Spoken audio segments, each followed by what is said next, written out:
mengenai tata cara pernikahan pun itu kalian datangnya dari berhala Romawi, bukan datang dari Tuhan. Jangan takia juga di sini. Nggak suka, ayo kita adu data. Mau di mana? Pengadilan, mari. Mari. Jangan macam-macam lu jangan bilang monogami ini datang dari Tuhan, jangan bilang kayak gitu, Tritum. Nggak ada ayat tegasnya. Segala sesuatu yang dipersatukan Tuhan. Coba gua tanya. Hanya Zainab bin Jas yang datang langsung dari Allah Azza wa Jalla pernikahannya. Hanya Zainab bin Jas dengan Rasulullah Shallallahu Alaihi Wasallam. Sedangkan kalian ngambil dari praktek-praktek pernikahan berhala Romawi dan Yunani. Kalian tahu tukar cincin itu Romawi punya. Kalian tahu itu buket itu Yunani punya. Kalian tahu ketika kalian mengucapkan janji setia itu pagan Yunani punya. Kalian tahu ketika mesti dress warna putih itu punya pagan Yunani juga dan Romawi. Kalian tahu ketika kue pernikahan itu datang dari pagan Romawi juga.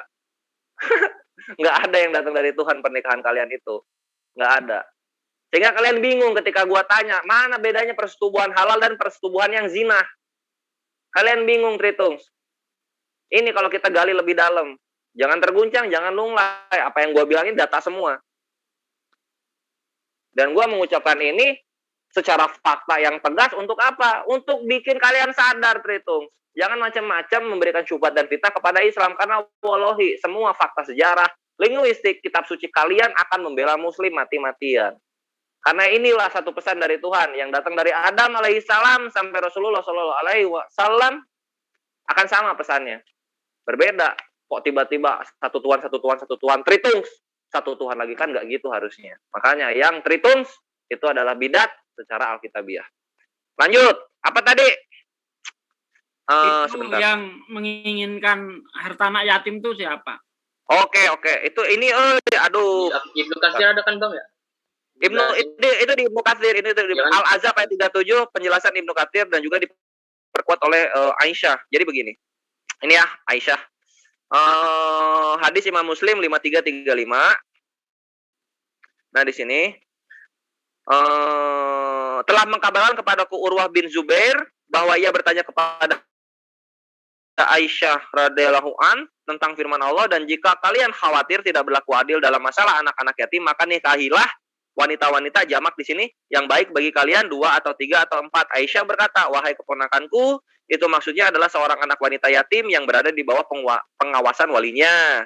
Ia ikut dalam tanggungan hartanya, lalu sang wali terkagum dengan harta dan kecantikan anak yatim itu. Kemudian sang wali ingin menikahinya dengan tidak adil di dalam maharnya, agar ia memberikan sesuatu yang semisal dengan apa yang diberikan kepada selain dia.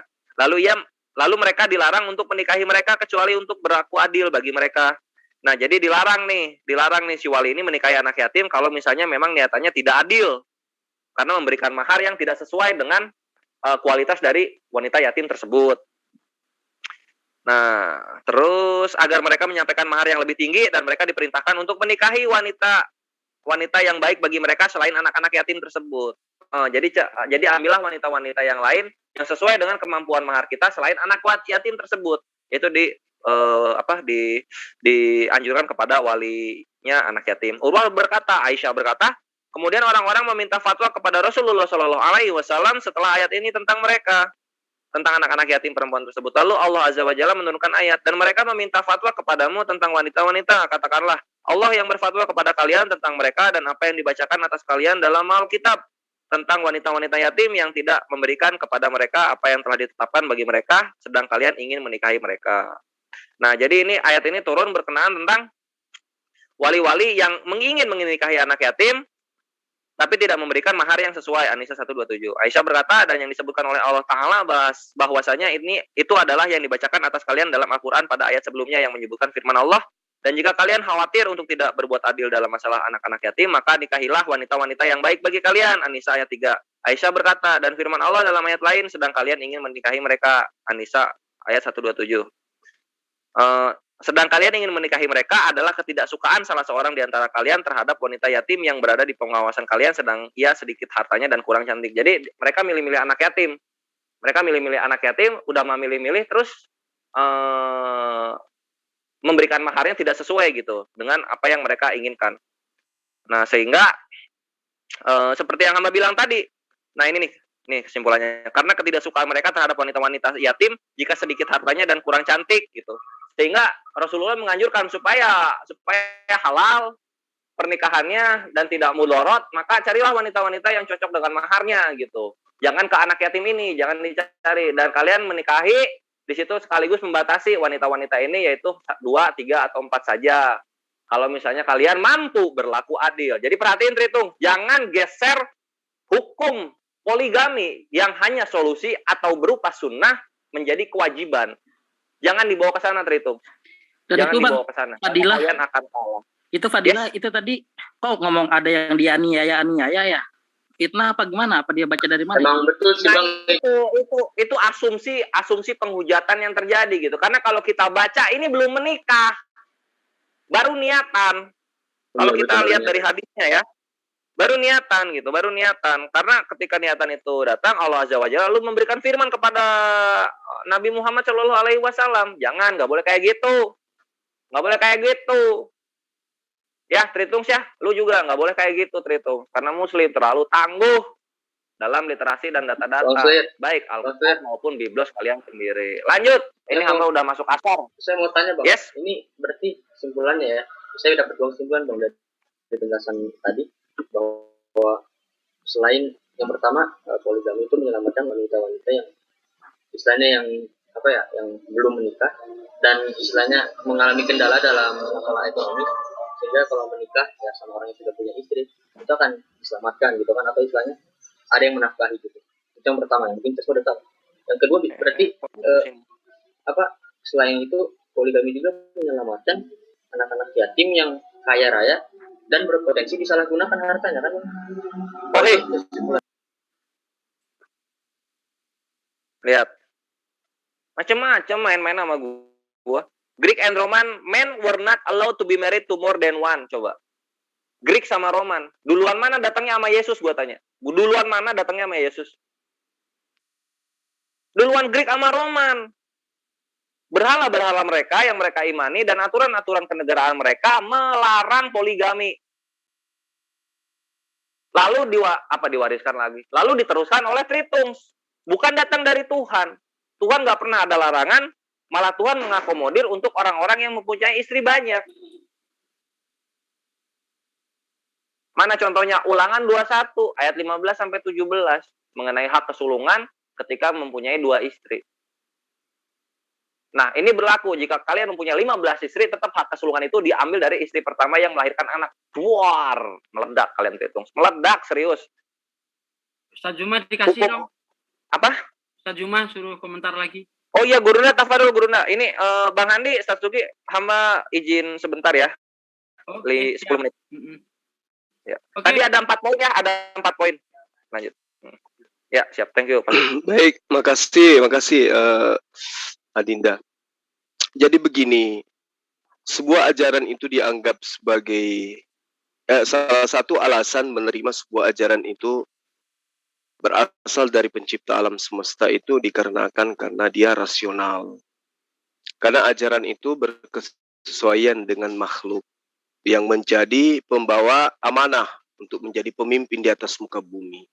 Nah, pencipta alam semesta itu diyakini adalah esensi yang maha kasih, maha penyayang, dan mengerti tentang perihal apapun yang berkaitan dengan makhluknya yang diberi amanah sebagai pembawa amanah untuk menjadi pemimpin di atas muka bumi ini.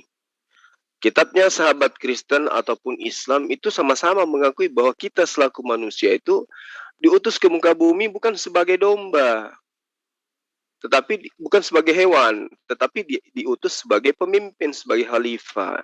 Itu hal yang perlu dipahami.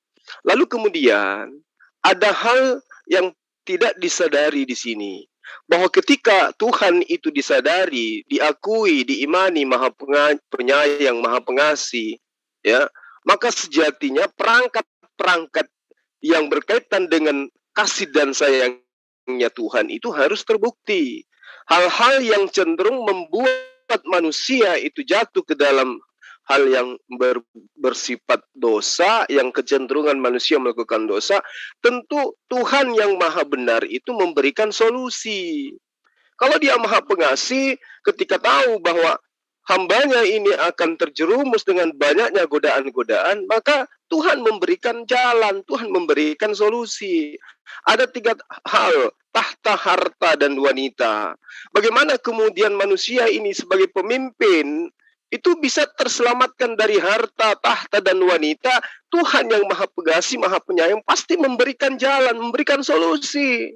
Bukan malah sebaliknya, mengekang di dalam konsep hukum di dalam agama, tetapi dalam perilaku sosial sehari-hari ya hamil di mana-mana, bahkan masih ada yang punya suami juga hamil dari laki-laki lain. Ini Tuhan yang mana ini yang mengajarkan seperti itu? Satu istri, siapa yang bersuami itu janda yang sudah, wanita yang sudah janda itu dianggap berzina ketika dinikahi. Itu ajaran seperti apa itu? Itu bukan solusi itu. Ya, itu bukan solusi. Jadi ya secara akal, ajaran yang benar dari Tuhan itu pasti merupakan gambaran dari suatu fenomena di mana manusia sebagai pemimpin di atas muka bumi ini ada solusi dalam hidupnya. Bagaimana mungkin kemudian ketika dikatakan apa yang disatukan Tuhan tidak bisa dipisahkan oleh manusia kecuali oleh maut. Nah, sekarang pertanyaannya, ketika ada orang yang menghamili, ya, ketika ada orang yang menghamili wanita, lalu kemudian dia dinikahkan, apakah ini boleh dikatakan Tuhan yang mempersatukan dia sehingga mereka tidak bisa dipisahkan?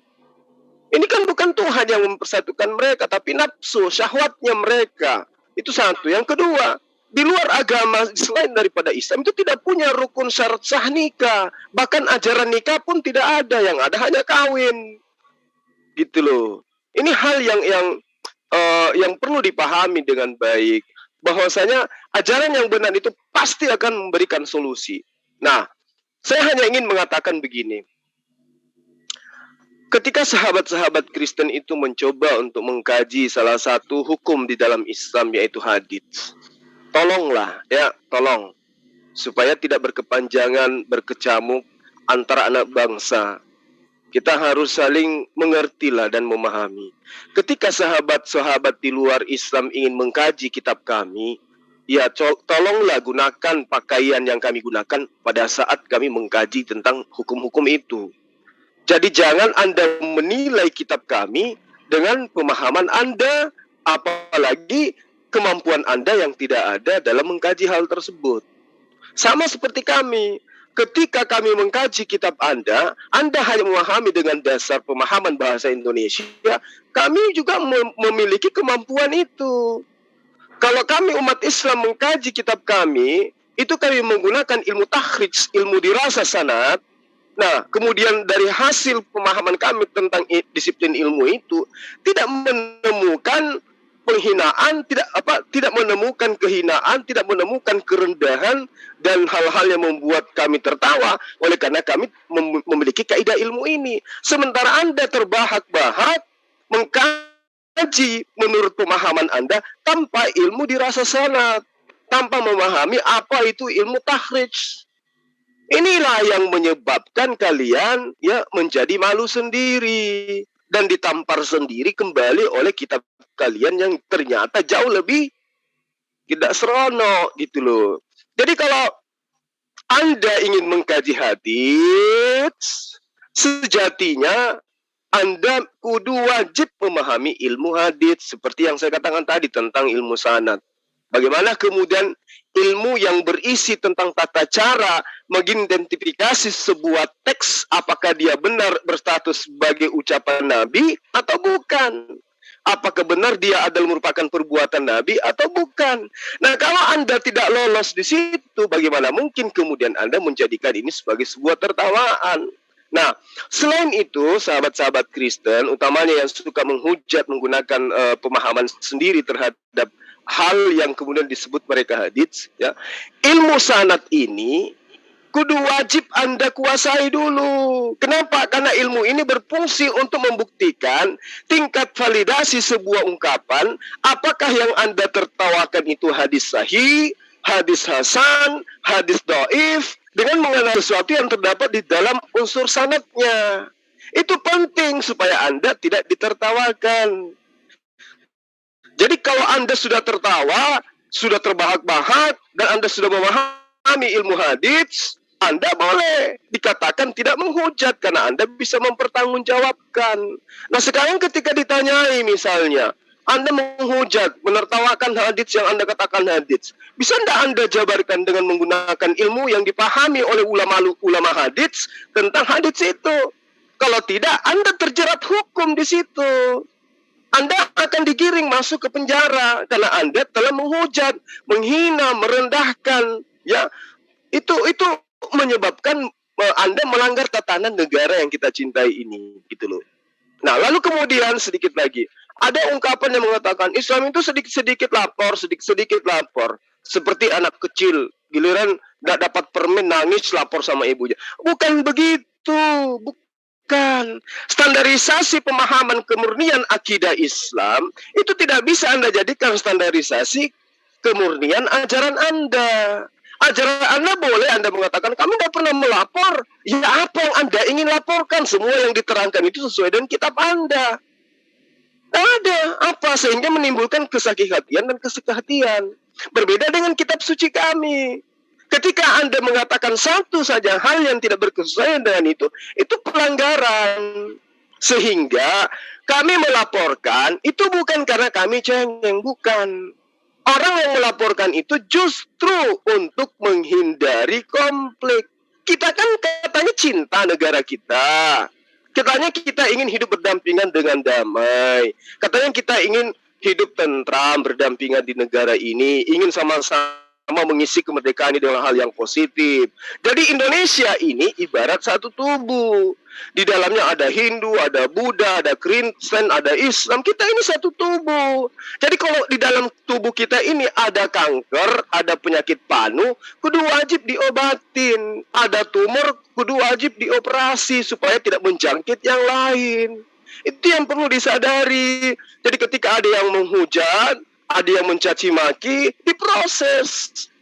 Ya, diproses. Kalau dia terbukti, ya lakukan hukum itu, tegakkan hukum itu dengan benar. Nah, cukuplah ini menjadi pelajaran bagi kita. Ya, mana tahu ke depan begitu sahabat kita MKC keluar dari ada hasil keputusannya. Ini bisa menjadi bahan untuk kita saling rangkulan. Kita berdialog dengan cara-cara yang lebih baik. Kita berdiskusi dengan cara-cara yang baik. Jangan memelintir kayak kemarin itu. Ya, ada lagi yang muncul yang tanpa ilmu mengatakan Suma itu menjilat ludahnya sendiri. Dikatakan di Al-Quran katanya ada perintah tentang sunat. Tapi ternyata pada saat dia live kemudian dikatakan tidak ada perintah sunat. Inilah yang saya katakan, Anda semua tolong belajar dulu baru terjun ke dunia debat. Saya katakan di dalam Al-Quran tidak ada perintah bersunat kepada Abraham. Apa yang salah di situ? Tapi ketika Anda bertanya, mana perintah bersunat di dalam Al-Quran kepada Rasulullah Muhammad SAW? Ada. Itulah yang saya katakan surah An-Nahl ayat 123. Lalu kemudian digoreng. Suma itu menjilat ludah sendiri. Dia katakan ada perintah sunat di dalam Al-Quran. Tapi kemudian dia katakan tidak ada. Ini karena Anda tidak punya otak. Anda selalu mengatakan Suma itu isi kepalanya hanya kotoran. Nah ini buktinya Anda tumpahkan yang keluar dari mulut Anda itu kotoran semua. Jadi teko yang berisi kopi, ketika dituangkan jangan pernah mimpi yang keluar teh. Jadi orang yang tidak punya ilmu, jangan berharap yang keluar dari mulutnya itu ilmu. Yang ada hanya caci maki. Saya katakan tidak ada dalil di dalam Al-Quran tentang perintah kepada Ibrahim untuk bersunat. Tapi ada dalil perintah bersunat, perintah untuk mengikuti mila Ibrahim kepada Rasulullah SAW. Kemudian dikatakan, Suma itu jilat ludah sendiri. Nah itulah para sahabat-sahabat sekalian. Berdialoglah tanpa mengedepankan kebencian. Oh kita ini sebangsa dan setanah air. Yang memperjuangkan ketika ada apa-apa terjadi terhadap negara ini, kita juga. Gak mungkinlah kalian karena ada penjajah masuk ke Indonesia, lalu kemudian negara yang sudah kita perjuangkan bersama-sama ini, kita mengisi dengan apapun yang kita punya ini, ketika datang penjajah entah apapun mereknya, Anda cuma tinggal diam. Karena merek Anda sama, nggak mungkin. Atau sebaliknya, karena merek kami sama dengan penjajah, kami diam, nggak mungkin. Kita akan bahu-membahu memperjuangkan tempat tumpah darah kita ini. Oleh karena itulah, dialog ini kita membawa nama agama. Orang-orang beragama itu pasti orang baik. Anda beragama pasti Anda adalah orang baik. Kami orang beragama pasti juga adalah orang yang baik, orang yang tidak kacau. Karena itulah sepatutnya ketika kita berdialog, jangan kedepankan kebencian. Jangan kedepankan kebencian. Ada yang mu'alaf, kalian kebakaran. Ada yang murtad, kami nggak apa-apa kok. Tiap malam kok ada konten yang khusus untuk murtad-murtad itu. Kami nggak ada pernah reaction tentang itu, nggak ada. Kami tidak pernah sampai menjapri yang si murtad ini. Lu durhaka sama orang tua lu nggak bisa lagi doakan orang. Nggak ada yang kayak begitu-begitu. Nah ini sekarang masih sampai beberapa hari ini masih juga dijapri. Ada apa? Orang sudah punya agama. Ngapain dipengaruhi lagi pindah ke agama lain? Jadi sahabat-sahabat sekalian, saya hanya ingin sedikit lagi ya Bang. Saya ingin tambahkan sedikit ya. Kepada murtadin-murtadin yang di luar sana ya, serigala-serigala hitam. Kenapa saya katakan Anda serigala? Karena Anda bukan Bani Israel, tapi ngaku sebagai pengikut Bani Israel. Di dalam ilmu sanad yang saya terangkan tadi, implementasinya di dalam penjabaran sebuah nas, pemberitaan bahwa betul-betul itu bersumber dari Rasul Muhammad SAW, itu harus akurat. Kalau tidak akurat, itu sama halnya Anda lagi menggosipkan berita hoaks. Malu enggak tuh? Oh, Suma itu ternyata umurnya sudah 150 tahun. Wah, Anda tertawakan. Anda menggunjing tentang itu. Padahal Anda tidak tahu. Faktanya saya baru berumur 17 tahun. Lewat 2 bulan. Kan malu sendiri kalau udah ketahuan seperti itu. Begitu lihat akte kelahiran saya, ternyata masih ABG rupanya Bapak itu. Nah, contoh nih tak kasihin. Bagaimana kemudian sebuah hadits itu dikatakan sebagai pemberitaan yang akurat dari Rasulullah. Jadi sanad hadits itu harus berkesesuaian dengan alur pemberitaan dari orang ke orang yang sampai kepada Rasulullah, sampai kepada sanad daripada hadits sampai kepada muharrij atau pengumpul hadits, misal Bukhari, Muslim dan seterusnya. Jadi ketika misalnya ulama hadits semisal Bukhari dan Muslim sebagai pengumpul hadits menerima dari Abdullah bin Maslamah, ya ini awal sanad ini ya, orang-orang yang awal sanad kepada pengumpul. Kemudian Abdul bin Maslamah itu menerima dari Hammad bin Salamah. Kemudian Hammad bin Salamah menerima dari Sabit dan Humaid. Kemudian Sabit dan Humaid menerima dari Anas bin Malik. Nah, Anas bin Malik menerima dari Rasulullah, mendengarkan dari Rasulullah, melihat dari Rasulullah, barulah dikatakan sanadnya sahih, penyampaiannya sahih, hadisnya sahih. Jadi Rasulullah berkata, Anas bin Malik mendengarkan, Anas bin Malik kemudian menyampaikan kepada Humaid, kemudian Humaid menyampaikan lagi ke Sabit, kemudian Sabit menyampaikan lagi kepada Hammad bin Salamah, Hammad bin Salamah kemudian menyampaikan kepada Abdullah bin Maslamah, kemudian Abdullah bin Maslamah bertemu dengan Bukhari. Catatannya kemudian diterima oleh Bukhari, itu baru dikatakan hadis sahih. Tapi kalau terputus di antaranya, lalu kemudian Anda tertawakan apa yang Anda bicarakan itu sama halnya Anda itu ya melucu sendiri dan menertawakan diri Anda sendiri dan menghinakan diri Anda sendiri. Makanya di awal tadi saya mengatakan, ketika Yesus mengatakan bahwa orang non-Yahudi itu anjing, ya, yang mengaku percaya kepada Yesus tapi dia bukan orang Yahudi, disebut oleh Yesus anjing. Lalu kemudian kita boleh mengkajinya dengan menggunakan literal hadis. Siapa yang mengatakan anjing? Siapa yang mendengarkan? Lalu sampai kepada siapa, lalu sampai kepada siapa, lalu sampai siapa penyampai kepada Lembaga Alkitab Indonesia. Itu kalau kita mau berbicara tentang keakuran berita itu. Tapi kan hal seperti ini tidak penting bagi sahabat Kristen. Apapun yang tertulis di kitabmu itu Anda imani. Makanya dikatakan umat imani saja. Kalau kami tidak. Ya, Rasulullah Muhammad SAW bersabda, tiada kemilau seindah sangsil. Itu informasi dari mana? Dari Zulkifli bahasa terima dari mana? Entah. Terputus dia, berarti itu bukan hadis. Itu palsu. Kalau Anda, Yesus menyebut orang Yahudi, non-Yahudi sebagai anjing. Kata siapa? Lembaga Alkitab Indonesia. Siapa yang memberitakan kepada Lembaga Alkitab Indonesia? Dia dari terjemahan lama. Terjemahan lama itu didapat dari mana? Dia dari buku bahasa Inggris. Bahasa Inggris itu terima dari mana? Oh, dia dari bahasa Jepang. Bahasa Jepang itu terima. Itu baru bahasanya. Orangnya kita tidak tahu. Orangnya siapa? Ente, nggak ngerti. Yang menyadur dari bahasa Inggris, dari bahasa Belanda ke bahasa Melayu siapa namanya? Misalnya Raden Ivan. Nah, Raden Ivan ini apa jabatannya di dalam ilmu Bible? Oh, dia gurunya siapa? Apa kredibilnya dia? Apa jabatannya dia? Dia sekolah di mana? Dia ketemu di sini. Ketemu dengan siapa? Orang Yunani. Namanya siapa? Orang Yunaninya itu sekolah di mana? Terus kemudian, oh dia pernah ketemu dengan bapaknya si ini. Bapaknya itu tinggal di mana? Oh tinggal di situ. Di situ dia ketemu dengan siapa? Ketemu dengan si itu. Itu siapa itu?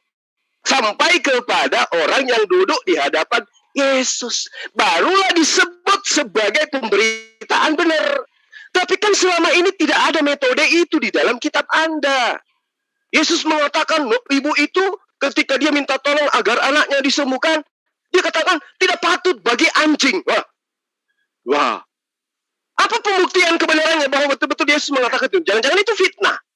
Pernah enggak benar-benar Yesus mengatakan itu? Oh, siapa saja yang mengatakan itu? Selain daripada Lukas. Yohanes ada enggak? Enggak. Matius ada enggak? Enggak. Paulus ada enggak? Enggak juga. Lukas gimana? Enggak. Petrus? Enggak juga. Andreas? Enggak. Yakobus gimana? Enggak. Yusuf Arimatia mengatakan enggak? Enggak. Maria gimana? Enggak. Ibunya gimana? Enggak juga. Berarti diragukan kebenarannya. Jadi itulah makanya aku bilang, kedudukan kitab Anda untuk duduk menyamai hadis maudhu saja atau hadis dhaif saja nggak bisa. Apalagi sampai kepada level Quran, bahasa lain nggak bisa. Nah, itulah makanya sekali lagi para sahabat-sahabat sekalian, mudah-mudahan Anda menyimak di luar sana. Kenapa kami terpanggil untuk terjun mengajarkan, menyampaikan? Sampai-sampai kami mengatakan kami adalah pendebat, kami adalah kristolog. Kenapa? Untuk meluruskan. Kami sebagai pembawa berita kepada Anda. Kami sebagai pembawa peringatan kepada Anda. Ini loh yang diajarkan Yesus, menyembahnya kepada Allah. Ini loh penekanannya Yesus, menyembahnya kepada satu Tuhan.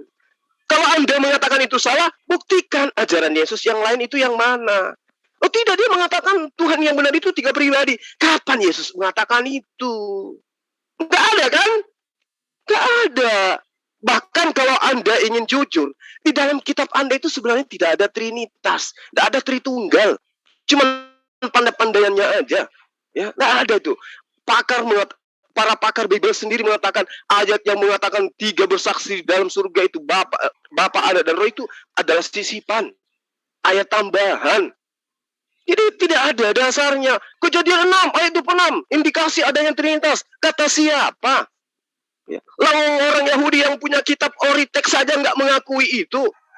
Jadi pandai-pandaian kalian aja. Sehingga kami datang sebagai pembawa berita peringatan kepada Anda. Kalian itu lampu kuning. Salah sedikit neraka kekal di dalamnya. Kenapa? Anda sadar kok. Ajaran kalian bertentangan dengan ajaran Yesus. Yesus sunat, kalian tidak kan? Yesus praktisi Yudaism, kalian bukan kan? Dia taat kepada Torah, kalian tidak taat kan?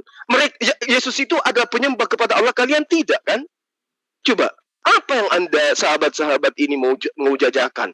Itu aja Anda tidak becus. Mempertemukan ajaran Kristen aja dengan ajaran Yesus, kalian nggak becus, kalian nggak mampu. Coba, kapan Yesus menyebut nama Kristen? Nggak pernah. Yang menyebut siapa? Orang-orang yang hidup di Antioquia yang menyebut Kristen itu sendiri. Oh tidak, Yesus tidak bawa agama. Oke, tapi Yesus bawa ajaran nggak? Bawa. Ajaran apa yang dibawa? Ajaran Kristen atau ajaran Yudaism? Itu aja kalian udah pingsan kalau ditanya gitu. Jadi urus aja dulu itu, sinkronkan dulu ajaran Yesus dengan ajaran kalian. Sinkronkan aja dulu antara Tuhan sembahannya Yesus dengan Tuhan sembahan kalian. Baru masuk ke ranah Islam. Karena ilmu kalian nggak ada sama sekali. Laksana langit dengan pantak panci, nggak nyambung. Pemahaman kalian itu nol tentang Islam. Ya, jadi para sahabat-sahabat sekalian, ini baru satu loh. Baru tentang sanad. Kalian nggak lulus di situ. Belum ilmu-ilmu yang lain. Belum berbicara matan. Belum ketika kita berbicara tentang hal-hal yang berkaitan dengan asbabul wurudnya. Belum kalau kita mengkaji tentang mukharrijnya. Belum lagi kalau kita membahas tentang sunannya, musnadnya, dan seterusnya. Gigi kalian bisa rontok satu-satu. Jadi kami bukannya mencela, bukan menghina. Kami hanya pembawa peringatan gitu loh. Kami memperingati kalian sebagai saudara, sebagai sahabat, sebagai keluarga, sebangsa dan setanah air. Jadi sekali lagi, dengan adanya kejadian ini, cukuplah kita jadikan sebagai pelajaran. Kedepannya, kalau Anda ingin membahas tentang Quran, tentang hadits, kuasai ilmunya dulu. Begitupun Islam. Ketika membahas tentang kristologi, pahami ayatnya dulu. Ya, tahu cara membaca bukunya Kristen, sebagaimana sahabat-sahabat Kristen membacanya. Kalau seluruh Indonesia, orang Kristen itu sudah menggalakkan wajib hukumnya mereka membaca kitab mereka dengan menggunakan bahasa Yunani, maka saya larang kristologi membahas kitabnya orang Kristen dengan menggunakan bahasa Indonesia. Saya orang pertama yang melarangnya. Dengarkan itu. Kalau ada dari Persatuan Gereja Indonesia mengeluarkan fatwa, seluruh orang Kristen sejak lahir, mulai dari tahun 2021, diwajibkan hukumnya membaca gospel dengan menggunakan bahasa Yunani, bahasa asli daripada Perjanjian Baru, maka saya orang pertama yang akan melarang orang Islam mengkaji kitabnya orang Kristen dengan menggunakan bahasa Indonesia. Orang yang mau terjun ke dalam dunia perdebatan dengan orang Kristen harus wajib hukumnya ikut menggunakan cara-cara orang Kristen memahami kitabnya, yaitu menggunakan bahasa Yunani. Itu seperti yang terjadi saat sekarang. Umat Islam begitu lahir diajarkan mengkaji kitabnya dengan menggunakan original teks kitabnya, maka orang yang ingin mengkaji Quran wajib juga hukumnya mengkaji kitab kami dengan menggunakan metode yang Islam gunakan, bukan dengan cara tebak-tebak berhadiah, supaya tidak ada perpecahan, supaya tidak ada keributan antar anak bangsa. Saya kira begitu dari saya sebagai tambahan. Mohon maaf kalau terlalu panjang ya, ini hanya sebagai peringatan saja bahwa dengan adanya kejadian ini kita jadikan sebagai pelajaran. Kita tidak boleh sok-sokan, apalagi sok merasa paling pintar, sementara ilmunya kita tidak tahu sama sekali. Kalau saya mengaku paling pintar karena saya bisa bahasa Indonesia, lawang baca kitabnya orang sahabat Kristen bahasa Indonesia. Nah, kalau Anda merasa sok pintar, paling pintar tentang Al-Quran, baca coba, pingin dengar saya. Baca kitab saya coba, saya pingin tahu sejauh mana kepintaran Anda. Gitu loh. Jadi jabarkan Al-Quran kitab kami dengan ilmu yang kami miliki, karena kaidah-kaidah itulah yang menyebabkan kami tetap kokoh beriman sampai hari ini. Bukan karena terjemah, bukan karena pemahaman-pemahaman seperti yang Anda anut tentang kitab kami. Saya kira begitu, sahabat-sahabat. Terima kasih. Dilanjutkan. Mumtaz Gurunda. Mumtaz. Loh, kok eho? Oh, buka. Bentar. Nah, Tritungs gimana? Masih kuat? Masih kuat. Syubhatnya si Fatimah sedekah 4 jam loh. Mau kita porak-porandain hari ini pun bisa. Dan itu akan kejadian. Stay tune ya, Tritungs. Tadi ada 4 poin yang kita bahas. Satsugi, Bang Handi, atau asatid villa yang lain ada yang mau menambahkan sebelum hamba bongkar lagi ke hadis tayamum dan juga hadis apa tadi satu lagi ya? Yang belum itu. Tadi kan udah diacak-acak tuh mengenai monogami poligami. Sekarang kita mau ngacak-acak. Oh, hadis menguap. Mungkin pada asar ya Ikhwan Fillah ya, hamba udah duluan tadi. Sekarang kita acak-acak nih mengenai soal syubhat dan fitnah mereka terhadap hadis menguap. Itu aja dulu. Itu ada di 104 di 1 jam menit 4 detik ke-4. Stay tune Tritungs. Jangan lunglai, jangan terguncang. Kebenaran akan menabok-naboki keimanan kalian. Kita buka ke sini. Lalu kita ya ini dia ya. Udah langsung ketemu loh. Kita buka dulu. Ini maksudnya nggak cebok terus lagi tuh ditaruh di tembok begitu ya teman-teman ya? Sepertinya gitu. Iya Bu, benar. Iya. Menurut hadisnya sepertinya begitu Bu. Aduh. Nah ini bikin ketawa asik. Nah ini, nah coba kita. Nah, lihat ya badut-badut Tritungs, lihat badut-badut Tritungs. Hadisnya inosen, mereka membuat lelucon, lalu mereka menertawakan lelucon mereka sendiri. Maka kami Muslim akan menertawakan watak-watak mereka para penghujat. Sekarang pahami, ini hadisnya ada di hadis Abu Dawud nomor 280. Nomor 280 ya. Nah, kita buka ke sini sekarang. Hadis nomor 280. Wih, langsung siap sedia loh Tritungs. Langsung siap sedia. Ya, jadi begini ya. Ini hadis dari Nafi telah menceritakan kepadanya dari Ibnu Umar, dia berkata Rasulullah Shallallahu Alaihi Wasallam baru selesai membuka ayat besar. Lalu ada seseorang bertemu dengannya di dekat sumur Jamal dan dia mengucapkan salam kepada beliau. Namun beliau Shallallahu Alaihi Wasallam tidak menjawab salamnya hingga beliau menemukan tembok lalu meletakkan kedua tangannya pada tembok tersebut. Kemudian beliau mengusap wajahnya dan kedua tangannya kemudian baru beliau menjawab salam orang tersebut. Di sini disyubhatkan bahwa Rasulullah tidak cebok tapi mengoles-ngoles kotorannya innalillahi na'udzubillah ke tembok. Begitu katanya. Jadi bahwa satu hadis menafsirkan menjelaskannya menggunakan asumsi mia. Ini yang kayak gini ini adalah kelakuannya agama-agama orasi. Agama-agama yang lahir di Yunani dan Romawi sana, kayak begitu. Karena Yahudi dan Islam menafsirkan ayat sangat berhati-hati menggunakan ayat-ayat yang lainnya, tidak datang dari pribadi diri sendiri gitu. Sehingga tidak ada watak-watak badut jika memang menuhankan sesuatu yang tauhid begitu. Sekarang kita pahami. Kita lihat ya. Babnya aja udah kitab Toharoh. Membahas mengenai tayamum gitu. Kalau membahas mengenai membersihkan hadas atau bagaimana cara bersuci setelah buang air besar, buang air kecil, itu adanya di bab istinja. Kan gitu ya, sehingga nggak perlulah redundansi, nambah-nambah lagi ini ya, membahas sesuatu yang sudah dibahas. Tapi karena Tritungs ini keterbelakangan dan mencoba melawak untuk mendapatkan perpuluhan online, mari kita beri mereka edukasi, ikhwan fillah. Pahami di sini. Nah ya, ini kita bawa dari Abu Daud 279, satu hadis sebelumnya, itu kitab Toharoh. Nah ini juga dari Ibnu Abbas, maka Ibnu Umar mengatakan maksudnya di antara percakapan tatkala itu adalah bahwa ada seorang melewati Rasulullah SAW pada sebuah jalan, sementara beliau baru saja selesai buang air besar atau kecil. Lalu orang tersebut mengucapkan salam kepada beliau, namun beliau tidak menjawab salamnya hingga orang tersebut hampir tidak nampak karena sudah jauh dari jalan. Beliau menepuk kedua tangannya ke tembok, lalu mengusap wajah dengan kedua tangannya. Kemudian beliau menumpukannya lagi dengan satu tepukan, lalu beliau mengusap kedua lengannya. Kemudian beliau baru menjawab salam orang tersebut, dan beliau bersabda, tidak ada yang menghalangiku untuk menjawab salammu, karena saya sedang tidak dalam keadaan suci. Begitulah Rasulullah Shallallahu Alaihi Wasallam melakukan segala sesuatu yang ditetapkan itu dengan keadaan suci. Jadi kalau misalnya wudunya batal, Rasulullah akan bersuci kembali. Jika tidak ada air, maka dia akan bertayamum seperti praktek yang termaktub di dalam hadits-hadits kitab Toharoh. Begitu Tritungs. Lanjut lagi ya. Nah ini juga sama.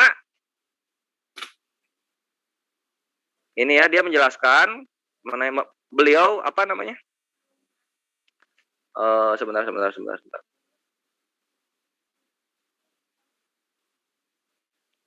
Rasulullah Shallallahu Alaihi Wasallam telah mengutusku untuk suatu keperluan. Kemudian aku berjunub. Lalu aku berjunub itu maksudnya mandi. Lalu aku tidak mendapati air. Bukan, junub itu maksudnya dalam keadaan tidak suci, lalu aku tidak mendapat air, maka aku menggulingkan badan ke tanah, sebagaimana binatang melata menggulingkan badannya. Kemudian kutemui Nabi Shallallahu Alaihi Wasallam dan kuceritakan perkara tersebut kepada beliau Shallallahu Alaihi Wasallam. Maka beliau bersabda, sudah cukup memadai bagi kamu dengan menepukkan tangan kamu begini. Lihat, menepukkan tangan kamu begini. Kemudian menepukkan tangan beliau ke tanah dalam satu tepukan. Kemudian beliau menyapu tangan kiri pada tangan kanan dan belakang kedua tapak tangan serta wajah beliau. Perhatikan di sini, ini cara bertayamum atau bersuci jika tidak ada air. Persis seperti apa yang ada di ini hadis berapa ya? Ini hadis Muslim 552, ini persis seperti yang ada di hadis Abu Daud 279 dan persis sama seperti hadis Abu Daud 280. Sama ini Tritung, mengenai tayamum semua.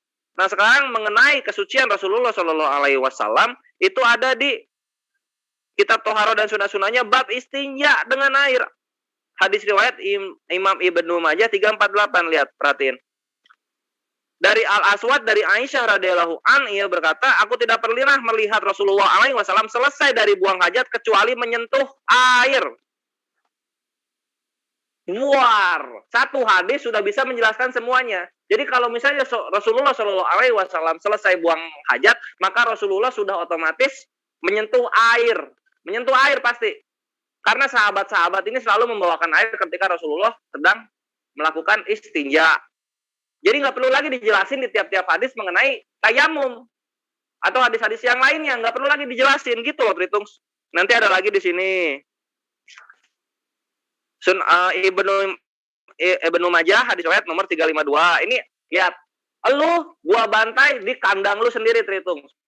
Lu bawa data dan gua memakai data yang sama di website yang lu pakai sendiri, Tritung. Inilah keterbelakangannya Tritung. Kasihan banget mereka.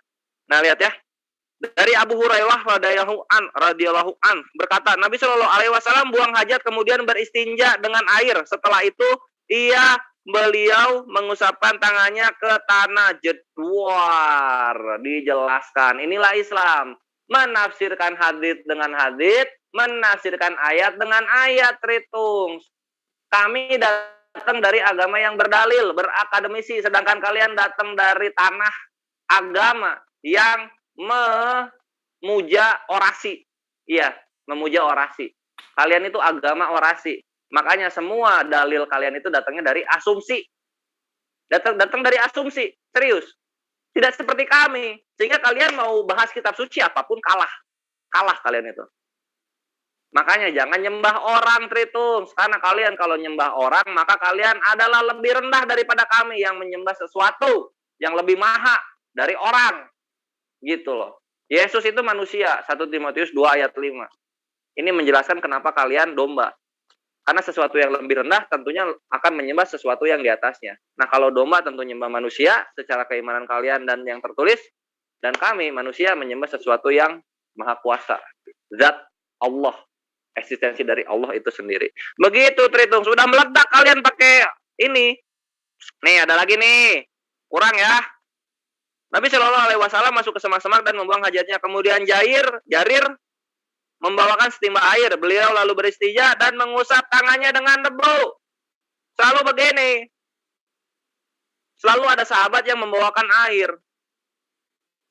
untuk beristinja. Nih, kitab Toharoh dan sunah-sunahnya Ibnu Majah 353. Coba. Gimana kalian nggak dibui coba? Gimana kalian nggak dibui coba? Nah, kita sekarang lanjut lagi. Kalau misalnya Rasulullah beristinja dengan air, Tritung, pahami. Nih, ancient Greek bath washing atau orang-orang Yunani purba dalam membersihkan pantatnya. Lu lihat nih. Nih, apa nih? Woi, Tritung, nih, lihat nih. Ketika Yesus hidup pakai apa? Pakai spons, communal spons yang dipakai berjamaah. Dari pantat ke pantat, dari ke jorok kalian itu. Nih, pakai kayu, pakai apa lagi nih? Pecahan genteng. Nih, pecahan guci kalian pakai buat cebok. Nih, ini sunnahnya kalian nih. Kalian datang dari Yunani dan Romawi kan? Nah, ini nih ceboknya kayak gini nih. Enak gak? Enak nggak ketika faktanya ini kalian nih nggak beradab sama sekali. Butuh Islam kalian itu untuk punya akhlak dan adab, bahkan dalam beristinja, sehingga kalian menggunakan air. Padahal dari sejarahnya yang datang Yesus di tahun 1 yang hidup di Romawi, nah ini alat ceboknya ini nih, bukan air, bre. Lanjut lagi. Gua telanjangi kalian, gua telanjangi. Nah ini ya, nih kalau misalnya masih kurang, tuh. Aduh, kok kesini? Nih, apa nih? Ini apa nih? Genteng, bre. Pecahan genteng. Jadi, banyak yang cepirit kalau kalian itu. Kenapa bisa? Ya, karena nyari pecahan genteng dulu. Baru bisa boker. Kemana nih? Lanjut lagi ya. Bentar. Kok kesini sih? Nah, nih, perhatiin di sini scientificamerican.com. Lu lihat di sini. Lu lihat di sini apa perbedaannya cebok pakai air dan cebok pakai pecahan genteng. Perhatiin di sini, Tritungs. Aduh, loading. Ini juga loading. Lihat apa yang ditimbulkan ketika kalian ceboknya pakai pecahan genteng, Tritungs. Masih loading nih. Aduh. Ya Allah, jangan selamatkan mereka karena sinyal yang lemot ini, ya Allah. Mereka mesti tahu apa yang disebabkan oleh pecahan genteng ini terhadap pantat-pantatnya nenek moyang mereka.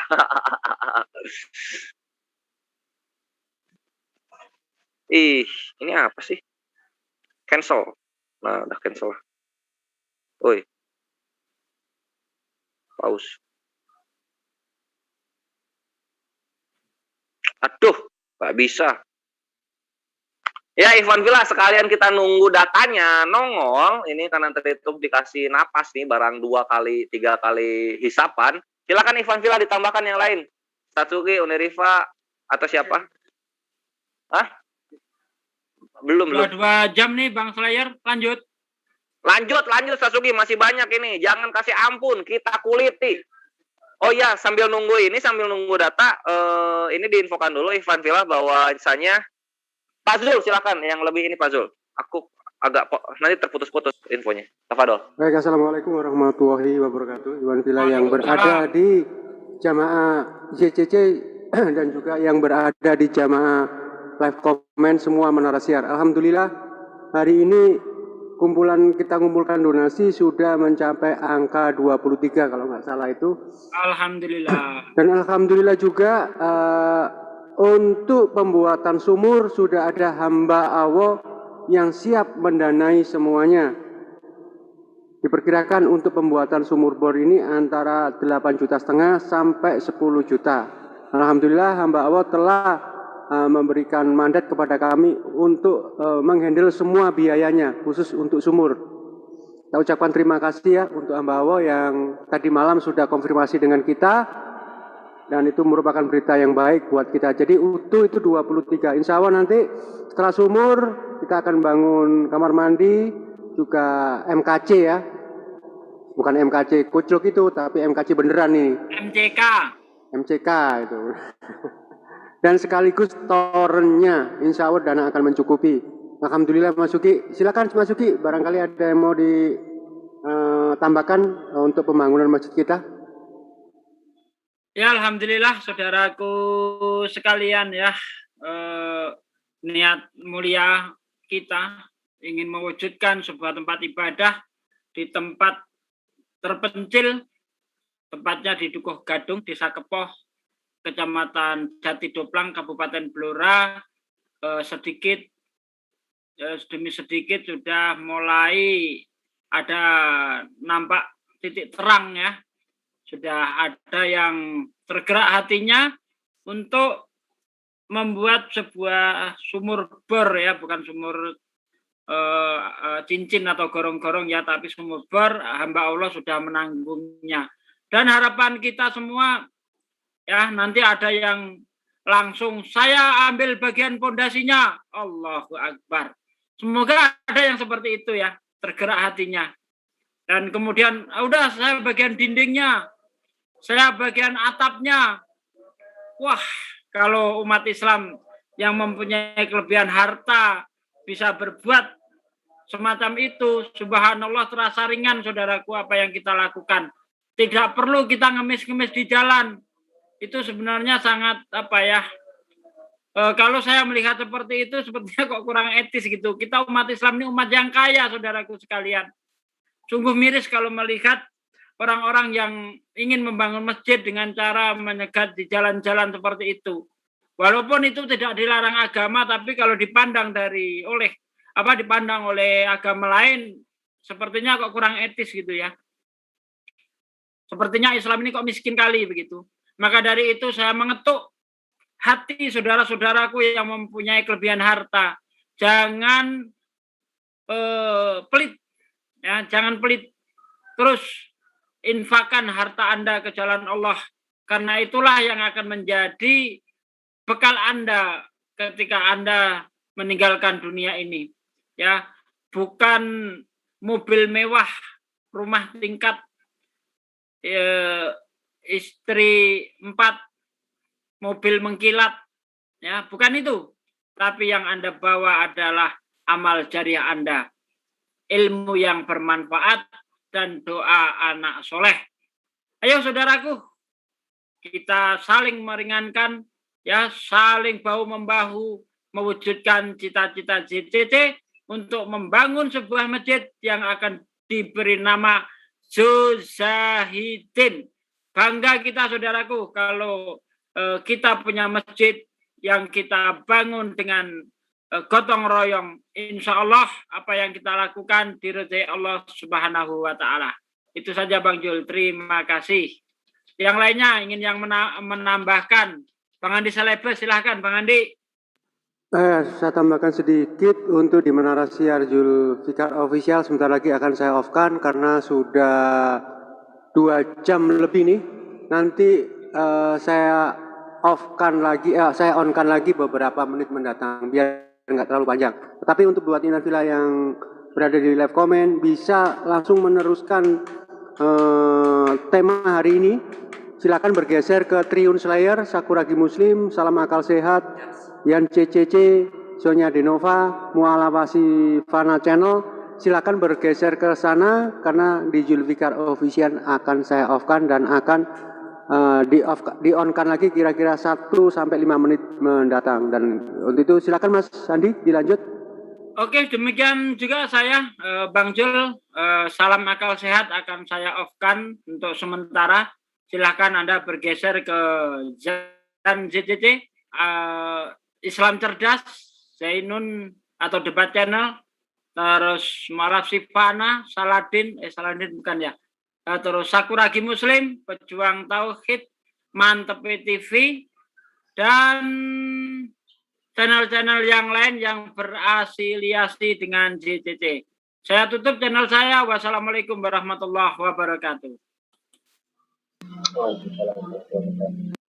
Waalaikumsalam warahmatullahi wabarakatuh. Ya Ivan, begitulah ya mengenai info pembangunan masjid. Lihat kami Tritung apa yang kami lakukan terhadap umat-umat dan saudara-saudara kami yang berada di tanah air. Kami bantu mereka sambil kami mengeplak-ngeplakin keimanan kalian yang senangnya ngehujat dan memfitnah kami Tritung. Lihat betapa multitaskingnya Muslim. Kita lanjut ya. Tadi ternyata ada masalah sinyal. Nah, kita lanjut sekarang. Jangan terguncang, Trito. Oh iya, tadi Lae Rudi ngontak, minta ngebahas pernikahan sama Penatua Triun Slayer. Gua penuhi tantangan lu, Lae. Nanti datang ke Zoom ZCC Inti dan masuk ke room Penatua Kores Kristus. Nanti kita dialog di sana. Tenang. Hak-hak kalian kami tanggung. Serius. Oke.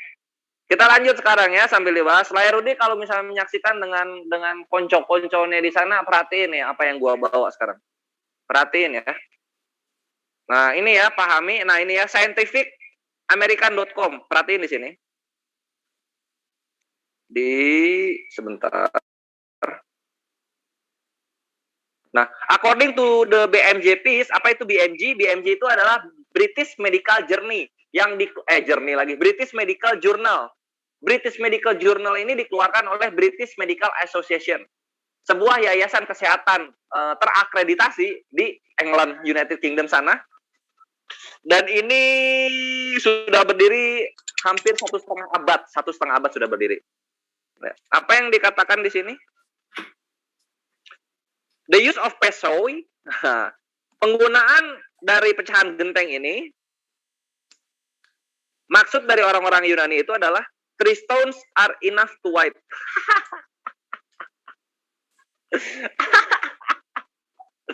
Kalian ngatain batu-batu kepada Muslim, ternyata ini ada apa namanya ya? Ternyata orang-orang Yunani dan Romawi zamannya Yesus juga ceboknya pakai 3 batu. 3 batu ini. Aduh.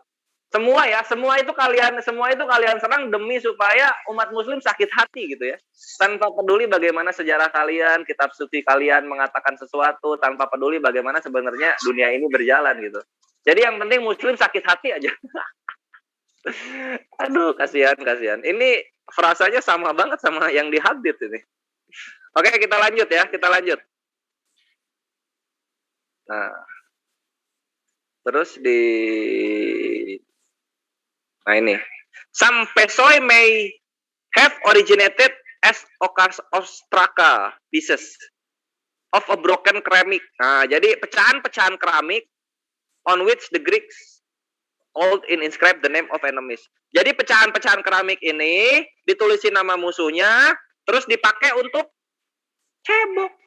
Zaman Yunani loh, tahun 1. Sedih ya. Padahal kota yang sebegitu besar, airnya mudah, tapi tetap ceboknya menggunakan pecahan keramik. Sedih banget ya kenyataannya, Tritums ya. Sedih banget ya. Bahkan kami di Arab sana lebih mewajibkan dan memprioritaskan air gitu daripada batu untuk beristinja. Sedangkan kalian yang punya banyak air di zaman Yunani sana tetap menggunakan pecahan-pecahan genteng untuk cebok. Patetik. Lanjut. Ini. Nah, putting shard of a hard substance, however polished in one delicate place has some obvious medical risk. Nah, jadi menaruh sesuatu yang yang keras dan kasar, walaupun diperhalus, maksudnya walaupun ininya halus gitu, permukaannya halus, di tempat-tempat yang lembut. Tempat-tempat yang lembut itu maksudnya ini ya, di bagian vitalnya manusia, has some obvious medical risk. Mempunyai resiko medis yang nyata. Apa aja? The author's right suggests that long-term use of pesoi could have resulted in local irritation, skin or mucosal damage, or complication external hemorrhoids. Nah, gitu ya. Jadi, penggunaan pecahan genteng ini akan menyebabkan iritasi lokal di kulit atau mukosal. Mukosal itu otot-otot inilah, daerah-daerah itulah kalian tahu. Or complication of external hemorrhoids, atau wasir yang nongol. Nah, ini nenek moyang kalian di Yunani dan Romawi sana ketika cebok pakai pecahan genteng, maka bukanlah hal aneh ketika mempunyai wasir, Tritums. Jadi umat wasiran kalian itu sebenarnya. Umat wasir, dosa waris. Ya itulah kesana lah pokoknya. Mau ngata-ngatain Muslim cebok pakai batu, lah kalian cebok pakai pecahan genteng ini. Iya, enak gak? Ketika sejarah berbalik, nabok-nabokin kalian. Masih kurang, gua bawa satu lagi. Tunggu situ ya. Nah, ini dari lifescience.com. Nih, the ancient Greeks, Yunani purba, use ceramics, bearings, and enemy names. Menggunakan keramik untuk menuliskan nama-nama musuhnya. Terus bentar. Ini ada di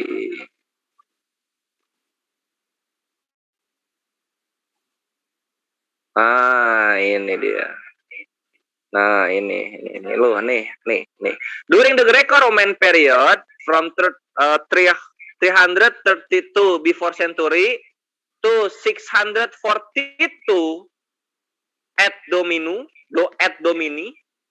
the Greek and Romans cleaned their is with another stick called tersorium.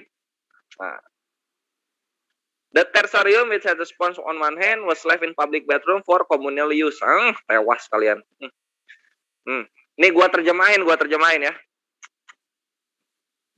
Di zaman Yunani Romawi periode tahun 332 sebelum Masehi sampai 642 setelah Masehi, orang-orang Yunani dan Romawi membersihkan deriris, ya itulah apa bagian genital mereka, menggunakan stick, tongkat yang disebut tersorium. According to a feature in the BMG, atau menurut fitur yang ada di British Medical Journey, the tersorium yang mempunyai spons di salah satu ujungnya diletakkan di tempat diletakkan di kamar mandi publik untuk digunakan secara jamaah. Luar. Anjir, ini zaman Yesus nih, ini zaman Yesus sampai konsili ke-7 ini ya. Ini sampai konsili ke-7, nenek moyang kalian itu ceboknya kalau nggak pakai pesoy, pakai tersorium, stritung. Apa itu tersorium? Satu spons yang ditaruh di tempat berak publik yang digunakan secara beramai-ramai, stritung. Menjijikan ini. Lebih baik kami menggunakan batu 3 biji tapi dipakainya secara individu. Lah kalian cebok pakai tongkat, ada sponsnya dipakai rame-rame. Adabnya di mana, Tritung? Sekarang mau menertawakan kami, iya, mau menertawakan kami. Lah kelakuan nenek moyang kalian seperti ini. Kenapa nggak dipraktekin di Indonesia? Kenapa? Kenapa pakai air? Hah? Kenapa pakai air? Siapa yang ngajarin? Tuhan yang ngajarin pakai air, gua tanya.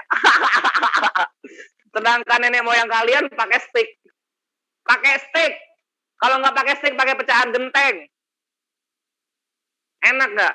Bahas satu hadis, gua tabuk pakai fakta yang ada, Tritung. Gua tabuk pakai fakta yang ada. Mau adu data, di mana? Tatap muka, iya. Atau mau di online, iya. Atau mau di pengadilan, iya. Ayo, data gua kuat. Data gua kuat. Pedih. Nih, kita lanjut ya.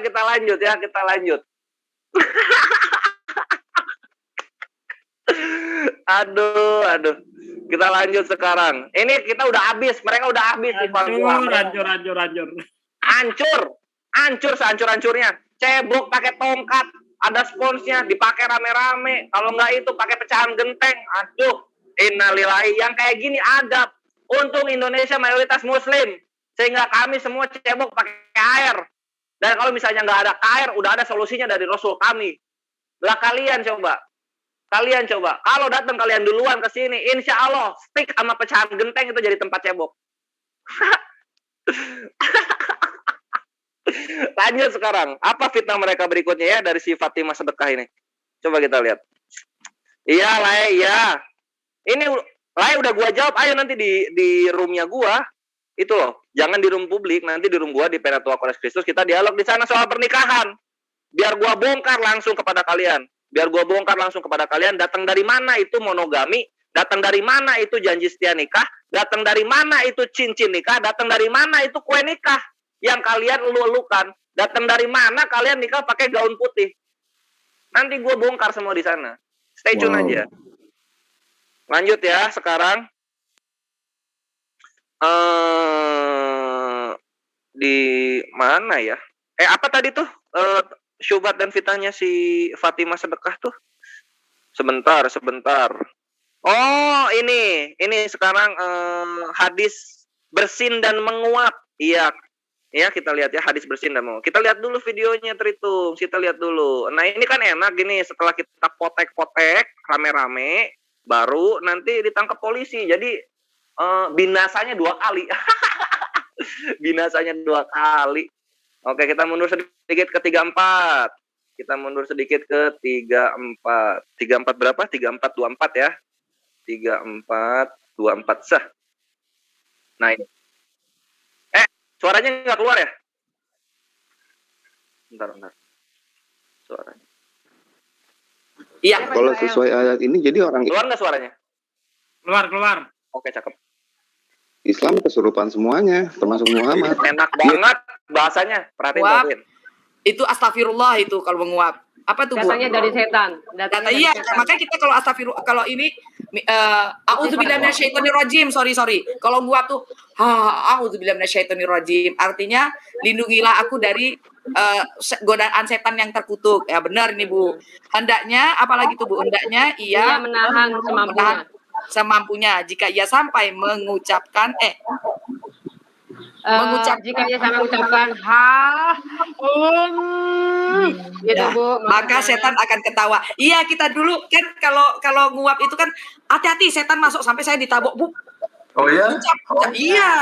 Oh. Jadi kalau meluap ditabok ya mulutnya ya. Iya, ditabok sama ibu saya Enggak, Bu. Hadis ya. Bu.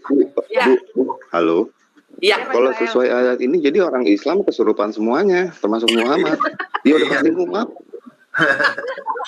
Cuma ngapain lagi ngusir setan, udah pasti kesurupan. Terus hari ini ngusir, besok kesurupan lagi. Ini Pak, sebenarnya mereka melakukan ini. Nah, ya, lihat Tritung Skadrun yang suaranya cowok di sana. Lihat Tritung Skadrun yang suaranya cowok di sana. Apa nyambungnya dengan hadis ini gitu? Ketika setan menertawakan maka kesurupan. Di mana nyambungnya, Tritung? Gua tanya. Di mana nyambungnya?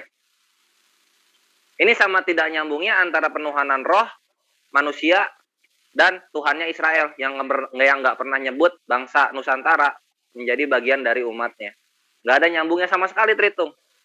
Sekarang mari gua porak-porandakan syubhat dan fitnah kalian ini. Stay tune. Oke, kita akan buka ke bentar. Berarti di sini. Terus kita ke sini. Bukan, bentar. Buka ke hadisnya mana ya?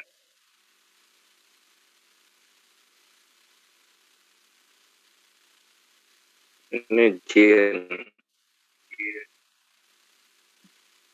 Ini yang berdiri.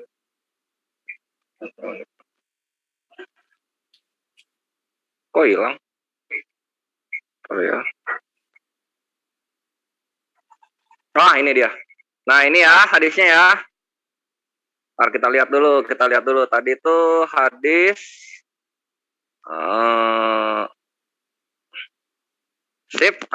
Sahih Bukhari 5755 di carihadis.com. Kita samperin kandangnya.